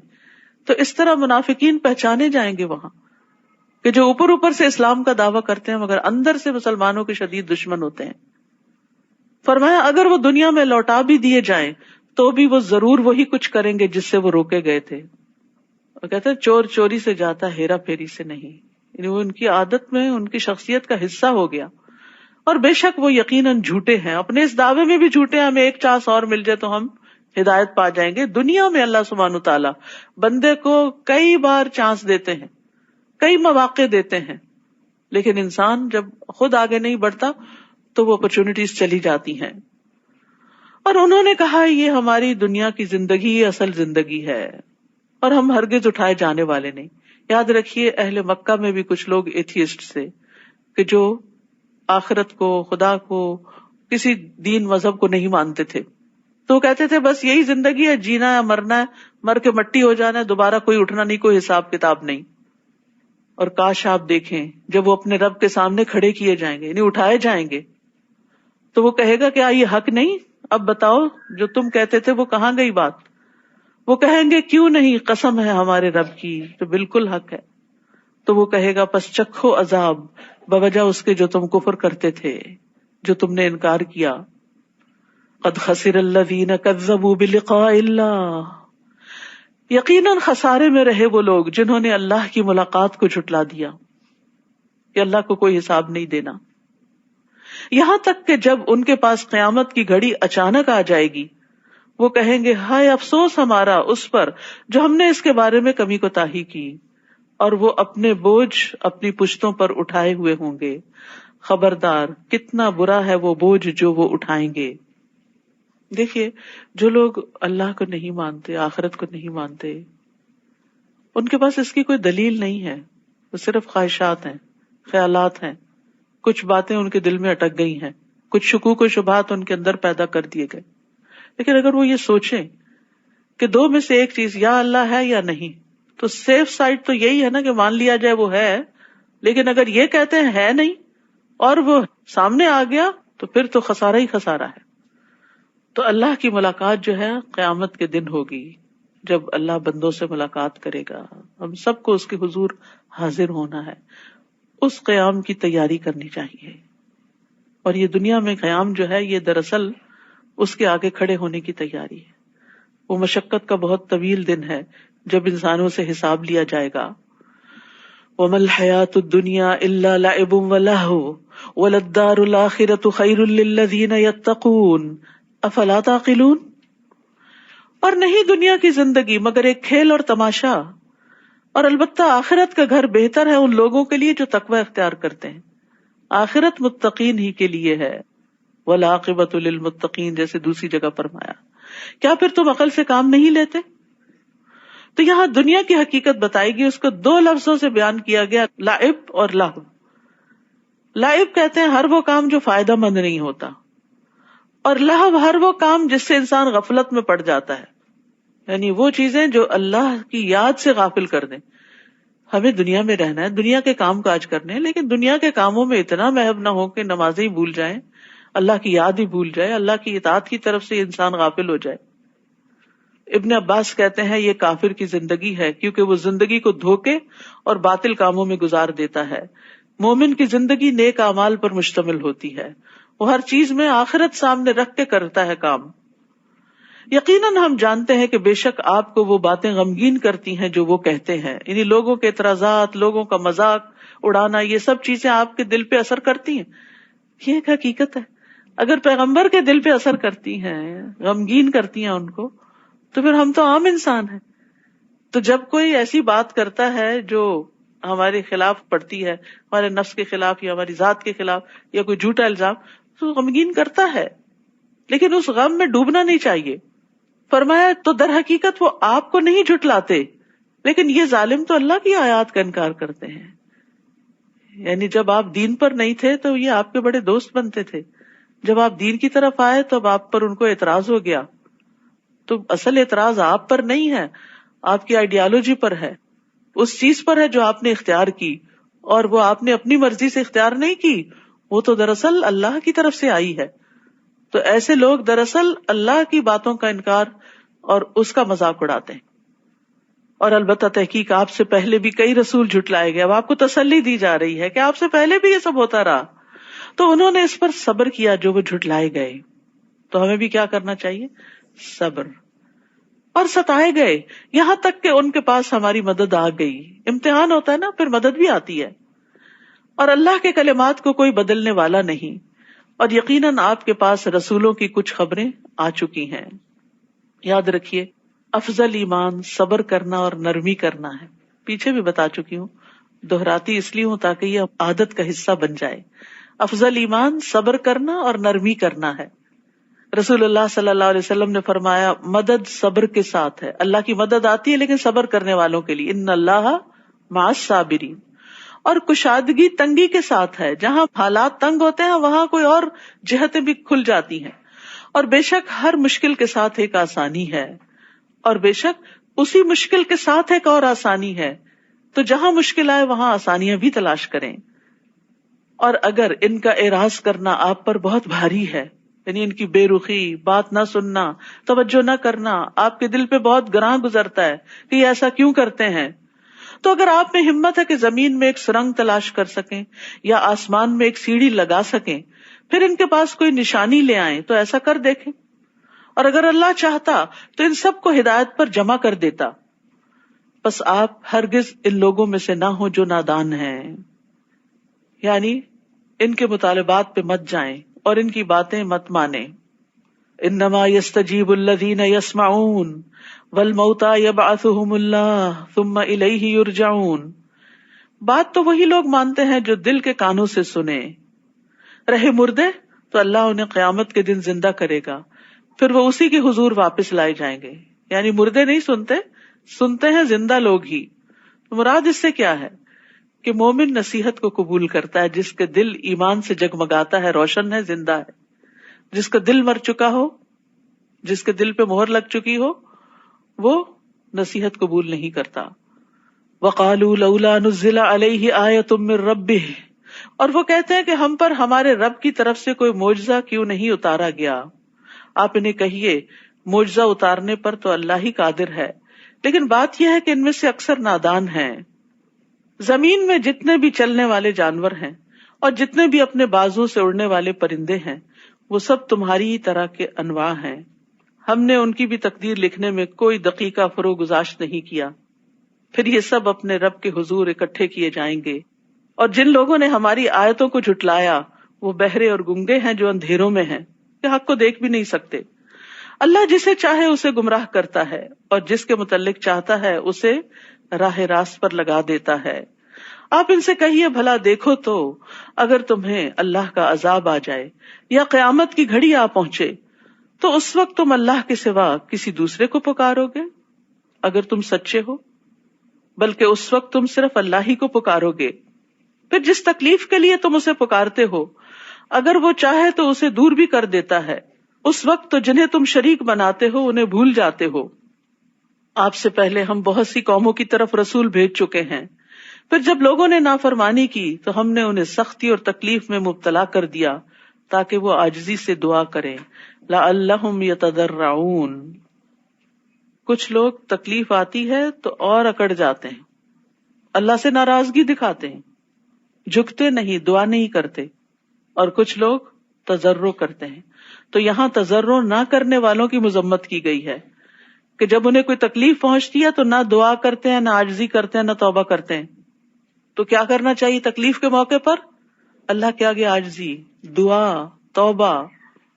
پھر دوبارہ یہ بات آئی مشکلات کا حل کس میں ہے؟ توبہ اور استغفار میں. کچھ ایسے لوگ ہیں جب تکلیف آتی ہے تو عاجزی بھی اختیار کرتے ہیں, اللہ کی طرف رجوع کرتے ہیں, لیکن جب تکلیف دور ہو جاتی ہے تو پھر اکڑنے لگتے ہیں, روگردانی کرتے ہیں, پھر اپنی پرانی ڈگر پہ چلے جاتے ہیں. تو قابل تعریف وہ لوگ ہیں جو اللہ سے دعائیں مانگتے رہتے ہیں, اس کی بارگاہ میں توبہ کرتے رہتے ہیں, اپنی عبادت اور توبہ پر خوشحالی میں بھی ثابت قدم رہتے ہیں اور تکلیف میں بھی. اور جب تکلیف ٹل جاتی ہے تو بھی وہ اللہ ہی کے بن کے رہ جاتے ہیں. یعنی بہت سے لوگ یہ سوال کرتے ہیں کہ مجھ پر جو تکلیف آئی ہے یہ امتحان ہے یا آزمائش ہے. اگر آپ اس تکلیف کے بعد اللہ کی طرف راغب ہو گئے ہیں تو وہ امتحان اور آزمائش تھی, اور اگر اس کے بعد آپ اللہ سے ناراض ہو گئے ہیں تو یہ ایک طرح سے پنشمنٹ تھی. تو یاد رکھیے مشکل حالات میں زیادہ سے زیادہ اللہ تعالیٰ کی طرف رجوع کرنا چاہیے, عاجزی کرنی چاہیے, گڑ گڑا کے دعا مانگنی چاہیے, رو رو کے دعا مانگنی چاہیے. بعض اوقات ہم ایک وظیفہ کرتے ہیں, کوئی بتا دیتا ہے یہ چیز 1000 دفعہ پڑھو مشکل آسان ہوگی, 1000 میں سے ایک دفعہ بھی سمجھ کے اس کو نہیں پڑھتے کہ یہ ہے کیا پڑھ رہے ہیں. یہ تو کوئی تضرع نہ ہوا، یہ تو کوئی عاجزی نہ ہوئی. عاجزی کیا ہے کہ جو پڑھے اس کو سمجھ کے پڑھے اور پوری توجہ سے، اور اللہ کے آگے روئیں. اللہ کے آگے رونے سے بہت سی مشکلات آسان ہو جاتی. اب دیکھیں ایک بچہ جب ماں سے رو کے فریاد کرتا ہے تو ماں کیا کرتی؟ ناجائز مطالبہ بھی مان لیتی. نہیں دینی ہوتی ٹافی اس کو کہ کیوٹیز ہو گئی ہیں، لیکن اس سے اس کا رونا نہیں دیکھا جاتا. وَلِلَّهِ الْمَثَلُ الْأَعْلَى، اللہ تو ساری ماؤں سے بڑھ کے پیار کرنے والا ہے. تو کیا وہ ہمارے رونے پر ہم پہ ترس نہیں کھائے گا؟ لیکن ہم اللہ کے آگے روتے ہی کم ہیں. نہ اللہ کی خشیت سے روتے ہیں، نہ مصیبت آنے پہ روتے ہیں. بس دنیا کے مسائل ہی رونے کے لیے کافی ہیں، وہیں آنسو خشک کر لیتے ہیں رو رو کے. اسی طرح اللہ سبحانہ تعالیٰ کو پکارتے وقت تضرع کے بارے میں قرآن مجید میں آتا ہے، ادعوا ربکم تضرعا وخفیۃ انہ لا یحب المعتدین. اپنے رب کو گڑ گڑا کر اور خفیہ طور پر پکارو، بے شک وہ حد سے بڑھنے والوں سے محبت نہیں کرتا. پھر اللہ تعالیٰ اٹھے ہوئے ہاتھوں میں خیر ضرور ڈالتا ہے. رسول اللہ صلی اللہ علیہ وسلم نے فرمایا، بے شک تمہارا رب تبارک و تعالیٰ بڑی حیا والا ہے، بڑے کرم والا ہے. اس کو اس بات سے شرم آتی ہے کہ اس کا کوئی بندہ اس کے آگے ہاتھ پھیلائے اور وہ ان کو خالی لوٹا دے. تو خوب اوپر اٹھا کر اللہ سے مانگا کرے کہ یا اللہ تو دے، تو مجھے خالی ہاتھ نہ لوٹا. اور جو بندہ اللہ سے دعا نہیں کرتا اللہ تعالیٰ اس سے ناراض ہو جاتا ہے. تو اس لیے تکلیف آنے پر پلٹ پلٹ کے اس کی طرف لوٹ لوٹ کے رو رو کے دعائیں کریں. پھر جب ان پر ہمارا عذاب آیا تو وہ کیوں نہ گڑ گڑائے. یعنی تکلیف میں، عذاب میں گڑ گڑانا چاہیے، مگر ان کے دل تو اور سخت ہو گئے. اور جو کام وہ کر رہے تھے شیطان نے انہیں وہی کام خوبصورت بنا کر دکھا دیے، ان کی غلطیاں ان کو خوبصورت بنا دی. استغفر اللہ. یہی عذاب ہوتا ہے کہ انسان پہ مصیبت آئے اور انسان اکڑ جائے اور اپنی غلطی کو جسٹیفائی کرنے لگے. تو یہ عذاب کی پھر قسم ہوتی ہے. پھر جب انہوں نے وہ نصیحت بھلا دی جو انہیں کی گئی تھی تو ہم نے ان پر خوشحالی کے تمام دروازے کھول دی. یہ بھی عذابی کی ایک قسم ہے کہ انسان گناہ کرے اور پھر دنیا فراخ ہوتی جائے، یہاں تک کہ جو کچھ ہم نے انہیں دیا تھا اس میں وہ مگن ہو گئے. تو ہم نے انہیں اچانک پکڑ لیا اور وہ ہر خیر سے مایوس ہو گئے. تو یاد رکھیے دنیا کا وسیع ہونا اور تنگ ہونا دونوں ہی آزمائش ہیں. حسن بصری کہتے ہیں، اللہ جس پر دنیا کو وسیع کر دے اور اسے یہ سمجھ ہی نہ آئے کہ اللہ اس کے ساتھ چال چل رہا ہے تو اس کے پاس کوئی بصیرت نہیں.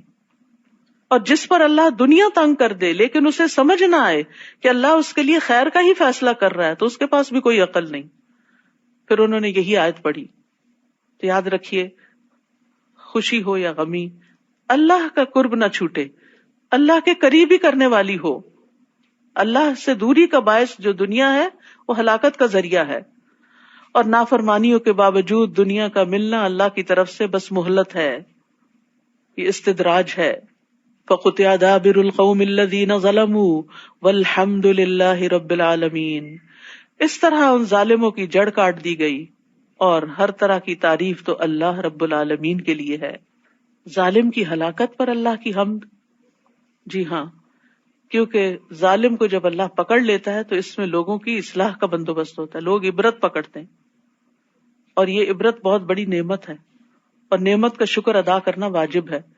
اس لیے ظالموں کے خاتمے پر الحمدللہ پڑھی گئی، کیونکہ گناہگار لوگ جو ہوتے ہیں، ظلم کرنے والے جو ہوتے ہیں، ان کے فساد سے ساری دنیا والے نجات پاتے ہیں.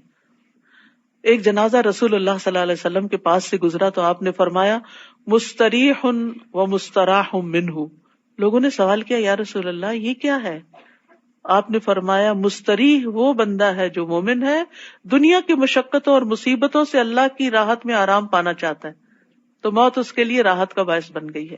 اور مستراح منہ وہ بدکار بندہ ہے جس سے اللہ کے بندے اور شہر درخت چوپائے سب آرام پانا چاہتے ہیں کہ شکر ہے ختم ہوا، ہر کوئی چین میں آئے گا.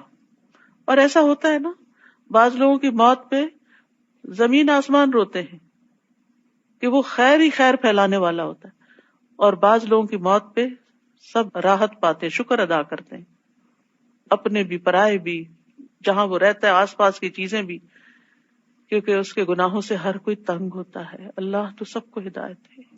دیکھیے خاندانوں میں، گھروں میں کوئی نہ کوئی فرد ایسا ہوتا ہے جس کی وجہ سے سارا گھرانہ تنگ ہوتا ہے. وہ دعائیں بھی مانگتے ہیں، علاج بھی کرواتے ہیں، ہر طرح کی کوششیں کرتے ہیں، لیکن وہ سدھرنے کا نام نہیں لیتے. تو پھر بعض اوقات لوگ بد دعائیں بھی دینے لگتے کہ اللہ اٹھا لے اس کو، کیونکہ اس نے ہماری زندگی حرام کر دی. بعض لوگوں کے اندر اتنی بری عادتیں ہوتی کہ لوگوں کا جینا، سونا، کھانا، ساری ان کی زندگی تلپٹ کر کے رکھ دیتے ہیں اپنے گناہوں کی وجہ سے. بیماری الگ چیز ہے، لیکن گناہوں کی وجہ سے، اپنی زیادتی اور ظلم کی وجہ سے، اکڑ اور تکبر کی وجہ سے. تو ایسے لوگ جب دنیا سے جاتے ہیں تو ہر چیز شکر ادا کرتی. آپ ان سے پوچھئے بھلا دیکھو تو اگر اللہ تمہاری سماعت اور تمہاری آنکھیں سلب کر لے اور تمہارے دلوں پر مہر لگا دے تو اللہ کے سوا کوئی اور الہ ہے جو یہ چیزیں تمہیں واپس دلا دے؟ دیکھیے ہم کیسے بار بار اپنی آیات بیان کرتے ہیں، پھر بھی یہ لوگ منہ موڑ جاتے ہیں. آپ ان سے کہیے بھلا دیکھو تو اگر تم پر اللہ کا عذاب اچانک آ جائے یا علانیہ آ جائے تو کیا ظالموں کے سوا کوئی اور بھی ہلاک ہوگا؟ اور ہم جو رسول بھیجتے ہیں تو صرف اس لیے بھیجتے ہیں کہ لوگوں کو بشارت دیں اور ڈرائیں.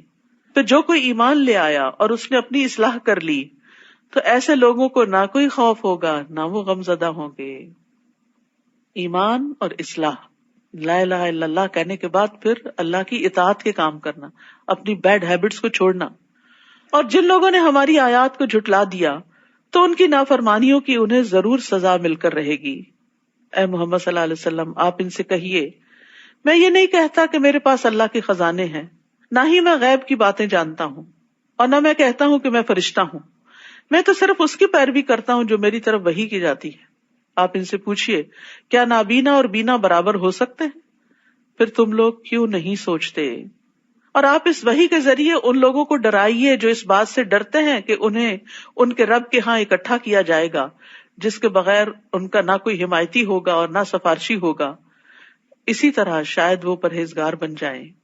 اور جو لوگ اللہ کی رضا چاہتے ہیں اور صبح و شام اپنے رب کو پکارتے ہیں انہیں اپنے ہاں سے دور نہ کیجیے. نبی صلی اللہ علیہ وسلم کو حکم دیا جا رہا ہے کہ جو لوگ صبح و شام اپنے رب کو پکارتے ہیں انہیں اپنی مجلس سے دور نہ کیجیے. ان کے حساب سے آپ کے ذمہ کچھ نہیں اور نہ آپ کے حساب سے کچھ ان کے ذمہ ہے، لہٰذا اگر آپ انہیں دور ہٹائیں گے تو بے انصافوں میں شمار ہوں گے. تو یہاں ذکر کے لیے صبح و شام کا لفظ آیا ہے، خاص وقت، کیونکہ یہ دونوں اوقات مشغولیت کے بھی ہوتے ہیں اور دنیا کے کاموں کا بھی غلبہ ہونے لگتا ہے. تو جو ان اوقات میں مشغولیت میں بھی اللہ کو یاد کرے گا تو وہ فرصت کے اوقات میں تو کرے گا ہی. اور اللہ سبحانہ تعالیٰ صبح و شام اپنے بندوں کی خبر بھی لیتا ہے. جب فرشتے تبدیل ہو کے اوپر جاتے ہیں نا تو اللہ تعالیٰ ان سے پوچھتے میرے بندے کیا کر رہے تھے، تو وہ کیا بتاتے ہیں وہ نماز پڑھ رہے تھے. فجر اور عصر کی نمازوں میں کرام کاتبین کی تبدیلی ہوتی ہے. اسی طرح ہم نے بعض لوگوں کے ذریعے دوسروں کو آزمائش میں ڈالا ہے تاکہ وہ انہیں دیکھ کر کہیں کہ کیا ہم میں سے یہی لوگ ہیں جن پر اللہ نے احسان کیا. دیکھو کیا اللہ اپنے شکر گزار بندوں کو ان سے زیادہ نہیں جانتا. یعنی یہ وہ لوگ ہیں جو ایمان کی نعمت کی قدر و قیمت کو جانتے ہیں اور اس کے ملنے پر اللہ کا شکر ادا کرتے ہیں. وَإِذَا جَاءَكَ الَّذِينَ يُؤْمِنُونَ بِآيَاتِنَا فَقُلْ سَلَامٌ عَلَيْكُمْ كَتَبَ رَبُّكُمْ عَلَى نَفْسِهِ الرَّحْمَةَ. اور جب آپ کے پاس وہ لوگ آئیں جو ہماری آیتوں پر ایمان لاتے ہیں تو آپ انہیں کہیے تم پر سلامتی ہو. یعنی جو لوگ کتاب سے محبت رکھتے ہوں، اس پر ایمان رکھتے ہوں اور اس سے آگے پھر اس کو پڑھتے پڑھاتے کیونکہ ایمان کے تقاضے ہیں یہ سارے، تو وہ سلامتی کے مستحق ہے، انہیں دعا دینی چاہیے. تمہارے رب نے اپنے اوپر رحمت کو لازم کر لیا ہے کہ تم میں سے کوئی شخص لا علمی سے کوئی برا کام کر بیٹھے پھر اس کے بعد وہ توبہ کر لے اور اپنی اصلاح کر لے تو یقیناً وہ معاف کر دینے والا اور رحم کرنے والا ہے. تو غلطی ہونے پر صبح و شام رب سے توبہ کا موقع ہے. اللہ عز و جل رات کے وقت اپنا ہاتھ پھیلاتا ہے تاکہ دن کا گناہ گار توبہ کر لے، اور دن کو اپنا ہاتھ پھیلاتا ہے تاکہ رات کا گناہ گار توبہ کر لے، یہاں تک کہ سورج مغرب سے طلوع ہو جائے. تو غلطیوں پر ندامت کے ساتھ استغفار کرنی چاہیے اور آئندہ زندگی کو بہتر بنانا چاہیے. اور اسی طرح ہم اپنے احکام واضح طور پر بیان کرتے ہیں، اور اس لیے بھی کہ مجرموں کی راہ بالکل نمایاں ہو جائے. آپ ان سے کہیے کہ مجھے اس بات سے روک دیا گیا ہے کہ میں ان کی عبادت کروں جنہیں اللہ کے سوا تم پکارتے ہو. آپ ان سے کہیے کہ میں تمہاری خواہشات کی پیروی نہ کروں گا، اور اگر ایسا کروں تب تو میں بہک گیا اور ہدایت یافتہ لوگوں میں سے نہ رہا. آپ ان سے کہیے کہ میں اپنے رب کی طرف سے روشن دلیل یعنی قرآن پر قائم ہوں. جسے تم نے جھٹلا دیا، اور جس چیز کی تم جلدی کر رہے ہو یعنی عذاب، وہ میرے پاس نہیں، حکم تو صرف اللہ ہی کا ہے، وہ حق ہی بیان کرتا ہے اور وہی بہترین فیصلہ کرنے والا ہے۔ اہل مکہ چونکہ بار بار دھمکی دیتے اور کہتے کہ لے آؤ عذاب، تو اس کے جواب میں یہ بات اتاری گئی، آپ ان سے کہیے جس چیز کی تم جلدی مچا رہے ہو یعنی عذاب کی، اگر وہ میرے اختیار میں ہوتی تو میرے اور تمہارے درمیان کب کا فیصلہ ہو چکا ہوتا، اور اللہ ظالموں کے متعلق خوب جانتا ہے کہ ان کے ساتھ کیا معاملہ کرنا چاہیے۔ وَعِندَهُ مَفَاتِحُ الْغَيْبِ لَا يَعْلَمُهَا إِلَّا هُوَ، اور غیب کی چابیاں تو اسی کے پاس ہیں، اس کے سوا کوئی بھی نہیں ان کو جانتا۔ تو اصل غیب صرف اللہ کو پتا ہے، بحر و بر میں جو کچھ ہے اسے وہ جانتا ہے۔ اور کہا جاتا ہے کہ سمندر کا جو بیڈ ہے نیچے تہ ہے، سائنٹسٹ کہتے ہیں اس کا صرف 1% جانا گیا ہے، 99% ہمارے علم میں نہیں، اور زمین کے اوپر بھی جو کچھ ہے اس کا بھی بڑا حصہ ابھی تک علم سے باہر ہے۔ وَلَا يُحِيطُونَ بِشَيْءٍ مِّنْ عِلْمِهِ إِلَّا بِمَا شَاءَ، تو یہ سارے خزانے اس کے ہیں، اس کو سب پتا ہے کون سی چیز کہاں کیا کر رہی ہے، دوسروں کو نہیں پتا۔ یہ اللہ کی قدرت کی دلیل ہے، اس لیے اوروں سے امپریس ہونے کی بجائے اللہ کے آگے جھکنا چاہیے۔ اور کوئی پتا تک نہیں گرتا جسے وہ نہ جانتا ہو، نہ ہی زمین کی تاریکیوں میں کوئی دانہ ہے جس سے وہ باخبر نہ ہو، اور تر اور خشک جو کچھ بھی ہو سب کتاب مبین میں موجود ہے، لوح محفوظ میں ہر چیز کا ریکارڈ موجود ہے۔ ہم لوگوں کے علم سے متاثر ہو جاتے ہیں، کسی نے ایک کی بجائے اگر 2 PhDs کی ہے تو اس کے آگے تو جھک ہی جائیں گے کہ جو یہ کہتا ہے صحیح ہے غلط ہے بس یہی مان لو، اور جو اللہ کہتا ہے جو اللہ کی کتاب میں بتایا گیا اس کو بس ریلکٹنٹلی لیتے ہیں، یقین نہیں کرتے، جبکہ اللہ کا علم ہر چیز پر چھایا ہوا ہے، ہر چیز کو اپنے گھیرے میں لیے ہوئے ہے، اس لیے جو بات وہ کرتا ہے وہ سب سے زیادہ فائدہ مند ہے، ہمارا اس پر ایمان ہونا چاہیے۔ تو کہتے ہیں نا دانے دانے پہ مہر ہے، جو بات ہم کرتے ہیں وہ یہی ہے کہ اس کو پتا ہے کہ کون سا دانا کون کھائے گا، یہ اس کو پہلے سے پتا ہے، ہمیں نہیں پتا ہوتا۔ ہم اپنے سامنے پتا اترتے ہوئے گرتے ہوئے لہراتے ہوئے دیکھتے ہیں، ہمیں نہیں پتا ہوتا کہاں گرے گا، ہم کہتے ہیں یہاں گرے گا وہاں گرے گا، وہ وہاں جا گرتا ہے، لیکن اس کو پتا ہے کہ وہ ایگزیکٹلی کہاں جا کے گرے گا۔ تو اس کا علم کامل ہے، ہمارا علم ناقص ہے، چاہے کوئی انسان بھی ہو۔ وہی تو ہے جو رات کو تمہاری روحیں قبض کر لیتا ہے نیند کی حالت میں، بے ہوش ہوتے ہو، کچھ پتا نہیں، نیند موت کی بہن ہے، اور جو کچھ تم دن کو کر چکے ہو وہ بھی جانتا ہے۔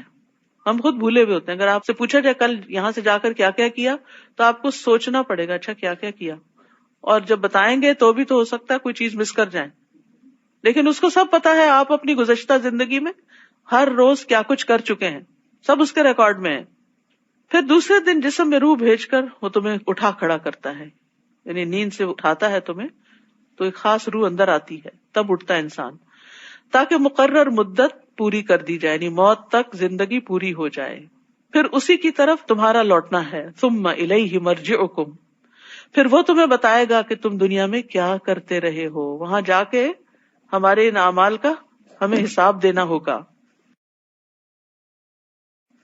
وَهُوَ الْقَاهِرُ فَوْقَ عِبَادِهِ وَيُرْسِلُ عَلَيْكُمْ حَفَظًا، وہ اپنے بندوں پر پوری قدرت رکھتا ہے اور تم پر نگران فرشتے بھیجتا ہے، حتیٰ کہ جب تم میں سے کسی کو موت آتی ہے تو ہمارے فرشتے اس کی روح قبض کر لیتے ہیں، اور وہ اپنے کام میں ذرہ برابر کوتاہی نہیں کرتے، پوری کی پوری جان نکال کے لے جاتے ہیں۔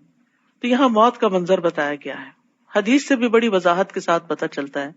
نبی صلی اللہ علیہ وسلم نے فرمایا، مومن بندہ جب دنیا سے رخصت ہونے اور آخرت کے جانے کے قریب ہوتا ہے تو اس کی طرف آسمان سے روشن چہروں والے فرشتے آتے ہیں، گویا کہ ان کے چہرے سورج کی طرح ہوں، ان کے پاس جنت کے کفنوں میں سے ایک کفن اور جنت کی حنوت یعنی خوشبو میں سے ایک خوشبو ہوتی ہے، یہاں تک کہ وہ اس کی تا حد نگاہ بیٹھ جاتے ہیں۔ اور یہ جو خوشبو کی بات ہے، مجھے مونٹریال میں ایک نرس نے بتائی تھی، مسلمان نرس نے، جو اس وارڈ میں کئی سالوں سے کام کر رہی ہیں جہاں لوگوں کا آخری ٹھکانا ہوتا ہے، اس کے بعد وہ گھر نہیں جاتے، فوت ہو جاتے ہیں۔ تو کہنے لگی کہ اس اسنا مجھے ایک ایکسپیرینس ہوا ہے کہ ایک شخص جو مسلمان تھا، اس کی موت سے تھوڑی دیر پہلے کمرہ خوشبو سے بھر گیا، تو وہ مجھ سے پوچھ رہی تھی کہ کیا چیز تھی، کہتی ایسی خوشبو کبھی ہم نے محسوس نہیں کی، اور پھر جب روح نکل گئی اور ہم نے اس کو لپیٹا سمیٹا تو خوشبو پھر ختم ہو گئی، اور کہتی میں اکیلی نہیں، سب نے وہ محسوس کی۔ پتہ نہیں اللہ کو اس کی کون سی نیکی پسند تھی، بہت سے لوگوں کے چہرے پہ نہیں لکھا ہوتا، کہ وہ کیا کیا خیر کے کام چھپ چھپ کے کرتے ہیں جو صرف اللہ کو پتا ہوتے ہیں. انہیں دکھاوے کا شوق بھی نہیں ہوتا کہ لوگ کیا دے دیں گے زیادہ سے زیادہ. تعریف کے 4 بول بھی دیے تو اس کے بعد تو ہوا میں اڑ جائیں گے, ختم ہو جائیں گے, ہمارے اعمال نامے میں تھوڑی آ جائیں گے. تو بہرحال نیک لوگوں کے پاس جو فرشتے آتے ہیں وہ خوشبو میں لپیٹا ہوا کفن لے کر آتے ہیں, یہاں تک کہ وہ تا حد نگاہ بیٹھ جاتے ہیں. پھر ملک الموت اس کے سرہانے آ کے بیٹھ جاتے ہیں اور کہتے ہیں یا ایتھا النفس الطیبہ اخرجی الی مغفرۃ من اللہ ورضوان, اے پاکیزہ نفس اللہ کی مغفرت اور رضامندی کی طرف نکلو, کیونکہ ساری زندگی اللہ کو راضی کرنے کا شوق رہا.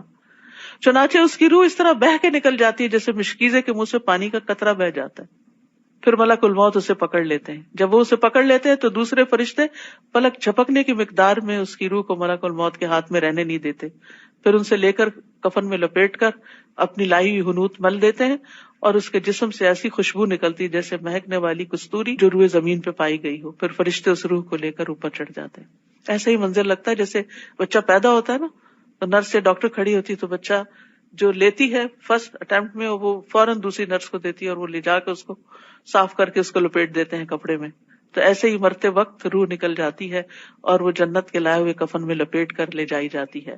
اللہ سبحانہ وتعالیٰ ہمیں بھی یہ دن نصیب کرے, اسی طرح روشن چہروں والے فرشتے آئے اور ساری زندگی ہمیں اللہ کی رضا طلب کرتے ہوئے گزارنے کا موقع ملے. پھر ان روحوں کو اللہ کی طرف لوٹایا جاتا ہے جو ان کا حقیقی مالک ہے. کون مالک ہے ہمارا؟ اللہ. سن لو, فیصلے کے سارے اختیارات اسی کے پاس ہیں اور اسے حساب لینے میں کچھ دیر نہیں لگتی. آپ ان سے پوچھئے بحر و بر کی تاریکیوں میں پیش آنے والے خطرات سے تمہیں کون نجات دیتا ہے, جسے تم عاجزی کے ساتھ اور چپکے چپکے پکارتے ہو کہ اگر اس نے ہمیں اس مصیبت سے نجات دے دی تو ہم ضرور اس کے شکر گزار ہوں گے. آپ ان سے کہیے کہ اللہ ہی تمہیں اس مصیبت اور ہر سختی سے نجات دیتا ہے, پھر بھی تم اس کے برابر قرار دیتے ہو, اوروں کو شریک ٹھہراتے ہو. آپ ان سے کہیے کہ اللہ اس بات پر قادر ہے کہ وہ تم پر تمہارے اوپر سے کوئی عذاب نازل کر دے, یا تمہارے پاؤں کے نیچے سے تم پر کوئی عذاب مسلط کر دے, یا تمہیں فرقے فرقے بنا کر ایک فرقے کو دوسرے سے لڑائی کا مزہ چکھا دے. یہ بھی عذاب کی قسم ہے, آپس کی لڑائیاں, چاہے خاندانوں میں ہوں یا آرگنائزیشنز میں ہوں یا ایون مسجدوں میں ہوں. دیکھیے ہم کس طرح مختلف طریقوں سے آیات بیان کرتے ہیں تاکہ وہ سمجھ جائیں. اور آپ کی قوم نے اسے یعنی قرآن کو جھٹلا دیا, حالانکہ وہ حق ہے. آپ ان سے کہیے کہ میں تم پر داروغہ نہیں کہ تمہیں راہ راست پر لا کر چھوڑوں. لِكُلِّ نَبَإٍ مُسْتَقَرٌّ وَسَوْفَ تَعْلَمُونَ, ہر خبر کے ظہور کا ایک وقت مقرر ہے اور عنقریب آپ کو سب کچھ معلوم ہو جائے گا. یہ بڑا اہم اصول ہے زندگی کا. ہر چیز کا ایک وقت مقرر ہوتا ہے, لیکن ہم جلدی چاہتے ہیں, یہ کام بس جلدی سے ہو جائے. انگزائٹی ہوتی بھی کسی بات کی, جلدی ہو جائے, یہ کیسے ہوگا, وہ کیسے ہوگا, یہ کب ہوگا, وہ کب ہوگا, اور اسی میں پریشان رہتے ہیں اور یہ بھول جاتے ہیں کہ ہر چیز کا اللہ نے ایک وقت مقرر کر رکھا. قد جعل اللہ لکل شیء قدرا, اور جب اس وقت پر وہ چیز ہوتی ہے تو آپ کہتے ہیں اچھا اس سے زیادہ مناسب وقت کوئی نہیں تھا. لیکن جب تک لا علم جاہل ہوتے ہیں اعتراض ہی کرتے رہتے ہیں کہ اللہ ایسا کیوں نہیں کر رہا, یہ دعا کیوں نہیں قبول ہو رہی, اور وہ کیوں نہیں مسئلہ حل ہو رہا. اور جب آپ ان لوگوں کو دیکھیں جو ہماری آیات میں نکتہ چینیاں کرتے ہیں, وَإِذَا رَأَيْتَ الَّذِينَ يَخُوضُونَ فِي آيَاتِنَا فَأَعْرِضْ عَنْهُمْ, تو ان کے پاس بیٹھنے سے اعراض برتی ہے. ایسے لوگوں کی مجلس میں مت بیٹھے جو قرآن پہ اعتراض کرتے ہیں اور قرآن پہ بحث کرتے ہیں, حتیٰ کہ وہ کسی دوسری بات میں لگ جائیں. اور اگر شیطان آپ کو بھلا دے تو یاد آنے کے بعد ظالم لوگوں کے ساتھ مت بیٹھیے, ایسے لوگ ظالم ہیں. تو اس میں بہت بڑا سبق دیا گیا ہمیں کہ اللہ کی آیات میں بحث کرنے والی مجلسوں سے اجتناب کرنا چاہیے, اس مجلس کو چھوڑ دینا چاہیے, خواہ کوئی مومن ہو یا کافر, کیونکہ اللہ کی کتاب بحث مباحثے کے لیے نہیں آئی, اعتراض کے لیے نہیں آئی. رسول اللہ صلی اللہ علیہ وسلم نے فرمایا جس نے علم اس لیے سیکھا کہ علماء کے سامنے فخر کرے اور بے وقوفوں سے بحثیں کرے اور لوگوں کو اپنی طرف مائل کرے, اللہ اسے دوزخ میں داخل کرے گا. یعنی جہاں علم سیکھنے کے بہت سے فضائل ہیں وہاں غلط مقاصد کے لیے علم سیکھنا عذاب کا باعث ہے. تو قرآن کے ساتھ جھگڑا نہیں کرنا چاہیے. نواس بن سمان سے روایت ہے کہ نبی صلی اللہ علیہ وسلم نے فرمایا قرآن کے ذریعے جھگڑا نہ کرو, یعنی بحث مباحثے میں قرآن کی آیتیں پڑھ پڑھ کے مت دلیلیں دو، اور نہ اللہ کی کتاب سے بعض کو بعض کے ذریعے جھٹلاؤ. اللہ کی قسم مومن قرآن کے ساتھ جھگڑا کرے گا تو مغلوب ہو جائے گا، فائدہ کچھ نہیں ہوگا، اور منافق قرآن کے ساتھ جھگڑا کرے گا تو غالب آ جائے گا. وَإِمَّا يُنْسِيَنَّكَ الشَّيْطَانُ فَلَا تَقْعُدْ بَعْدَ الذِّكْرَىٰ مَعَ الْقَوْمِ الظَّالِمِينَ. اور اگر شیطان تمہیں بھلوا دے تو اس سے کیا پتہ چلتا ہے؟ بھلی بات بھول جانا شیطان کی طرف سے ہوتا ہے. یعنی وہ جھگڑا کی محفل میں سے اٹھنا بھلوا دے تو جب یاد آئے تو ظالم لوگوں کے ساتھ مت بیٹھو. ان ظالموں کے حساب میں سے کسی چیز کی ذمہ داری ان لوگوں پر نہیں جو اللہ سے ڈرتے ہیں.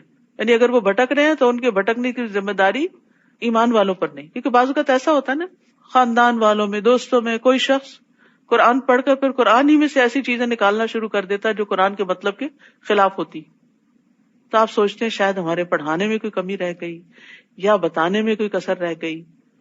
آپ گلٹی فیل نہ کریں، نبی صلی اللہ علیہ وسلم کو تسلی دی جا رہی ہے، ان کے بھٹکنے کی ذمہ داری آپ پر نہیں ہے، مگر نصیحت کرنا ان پر فرض ہے. یعنی خیر خواہی کی بات کرتے رہیں تاکہ وہ غلط کاموں سے بچیں. کیونکہ ہوتا یہ ہے کہ جب اللہ کی طرف سے آئی ہدایت کو صحیح رخ سے نہیں لیا جاتا نا، اس کے من مانے مطلب پہنائے جاتے ہیں، تو پھر انسان غلط رستے پہ چل پڑتا ہے، غلط کام کرنے لگتا ہے. تو اس لیے نصیحت کرنا فرض ہے. اور ان لوگوں کو چھوڑ دیجئے جنہوں نے اپنے دین کو کھیل اور تماشا بنا رکھا ہے، اور دنیا کی زندگی نے انہیں فریب میں مبتلا کر رکھا ہے. اور انہیں قرآن کے ذریعے نصیحت کیجئے کہ ہر شخص اپنے اعمال کے بدلے میں گرفتار ہے. یعنی سوچ سمجھ کے کرو جو کچھ کر رہے ہو. اللہ کے سوا نہ اس کا کوئی حمایتی ہوگا اور نہ سفارشی، اور وہ کسی بھی چیز سے بدلہ دینا چاہے گا تو وہ قبول نہ کیا جائے گا. یہی لوگ ہیں جو اپنے کیے کے بدلے میں گرفتار ہیں، اور جو وہ کفر کرتے رہے ہیں تو اس کے بدلے انہیں پینے کو کھولتا پانی ملے گا اور انہیں دردناک عذاب ہوگا. تو یہاں پر دین کی عظمت کو اجاگر کیا گیا ہے کہ دین قابل احترام چیز ہے، جھگڑے کی چیز نہیں، بحث مباحثے کی چیز نہیں. اور انسان دنیا کی خاطر، یہ آتا ہے نا، غرتہم الحیات الدنیا، دنیا کی اٹریکشن نے ان کو دھوکے میں مبتلا کر دیا، اور اب وہ دنیا کو حلال کرنے کے لیے اور دنیا کے پیچھے جانے کے لیے اور زیادہ دنیا حاصل کرنے کے لیے قرآن کی آیتوں میں تبدیلی چاہتے ہیں. تو اصل بات یہ ہے کہ قرآن جیسا ہے ویسے ہی لینا چاہیے، منمانی تعویلوں سے اس کے مطلب نہیں بدلنے چاہیے. وہ آتا ہے نا ایک شعر میں کہ خود نہیں بدلتے قرآن کو بدل دیتے ہیں. تو ایسا کرنا انسان کے لیے مسائل پیدا کرنے کا سبب ہے، دنیا اور آخرت دونوں میں. قل اندعو من دون اللہ ما لا ينفعنا ولا يضرنا. آپ ان کافروں سے کہہ دیجئے کیا ہم اللہ کو چھوڑ کر ان کو پکاریں جو نہ ہمیں فائدہ دے سکتے ہیں اور نہ ہمارا کچھ بگاڑ سکتے ہیں، یعنی بتوں وغیرہ کو. جب اللہ نے ہمیں ہدایت دے دی تو کیا اس کے بعد ہم الٹے پاؤں پھر جائیں؟ کیونکہ اہل مکہ بار بار مسلمانوں کو اسی طرف لاتے تھے کہ اپنے آباء و اجداد کا دین نہ چھوڑیں. جیسے کسی کو جنگل میں شیطانوں نے بہکا دیا ہو اور وہ حیران و پریشان ہو، اور اس کے ساتھی اسے پکار رہے ہوں کہ اگر ہدایت درکار ہے تو ادھر ہمارے پاس آؤ. آپ انہیں کہیے کہ ہدایت تو وہ ہے جو اللہ دے، اور ہمیں تو یہی حکم ہوا ہے کہ ہم رب العالمین کے فرما بردار بن جائیں. تو بات یہ ہے کہ گمراہی ہدایت سے الگ کر دی گئی ہے، اور ہدایت جو ہے وہ وہی ہے جو اللہ کی طرف سے آتی ہے. بندوں کی باتیں اور فلسفے ہدایت کا باعث نہیں ہوتے. اور نماز قائم کیجئے اور اس سے ڈرتے رہیے، تقوی اختیار کیجئے، اور وہی تو ہے جس کے حضور تم سب جمع کیے جاؤ گے. وہی تو ہے جس نے آسمانوں اور زمین کو حق کے ساتھ پیدا کیا ہے، اور جس دن وہ قیامت کو کہے گا کہ ہو جا تو وہ قائم ہو جائے گی. اس کی بات سچی ہے، اور جس دن سور میں پھونکا جائے گا اس دن اسی کی حکومت ہوگی. وہ چھپی اور ظاہر سب باتوں کا جاننے والا ہے.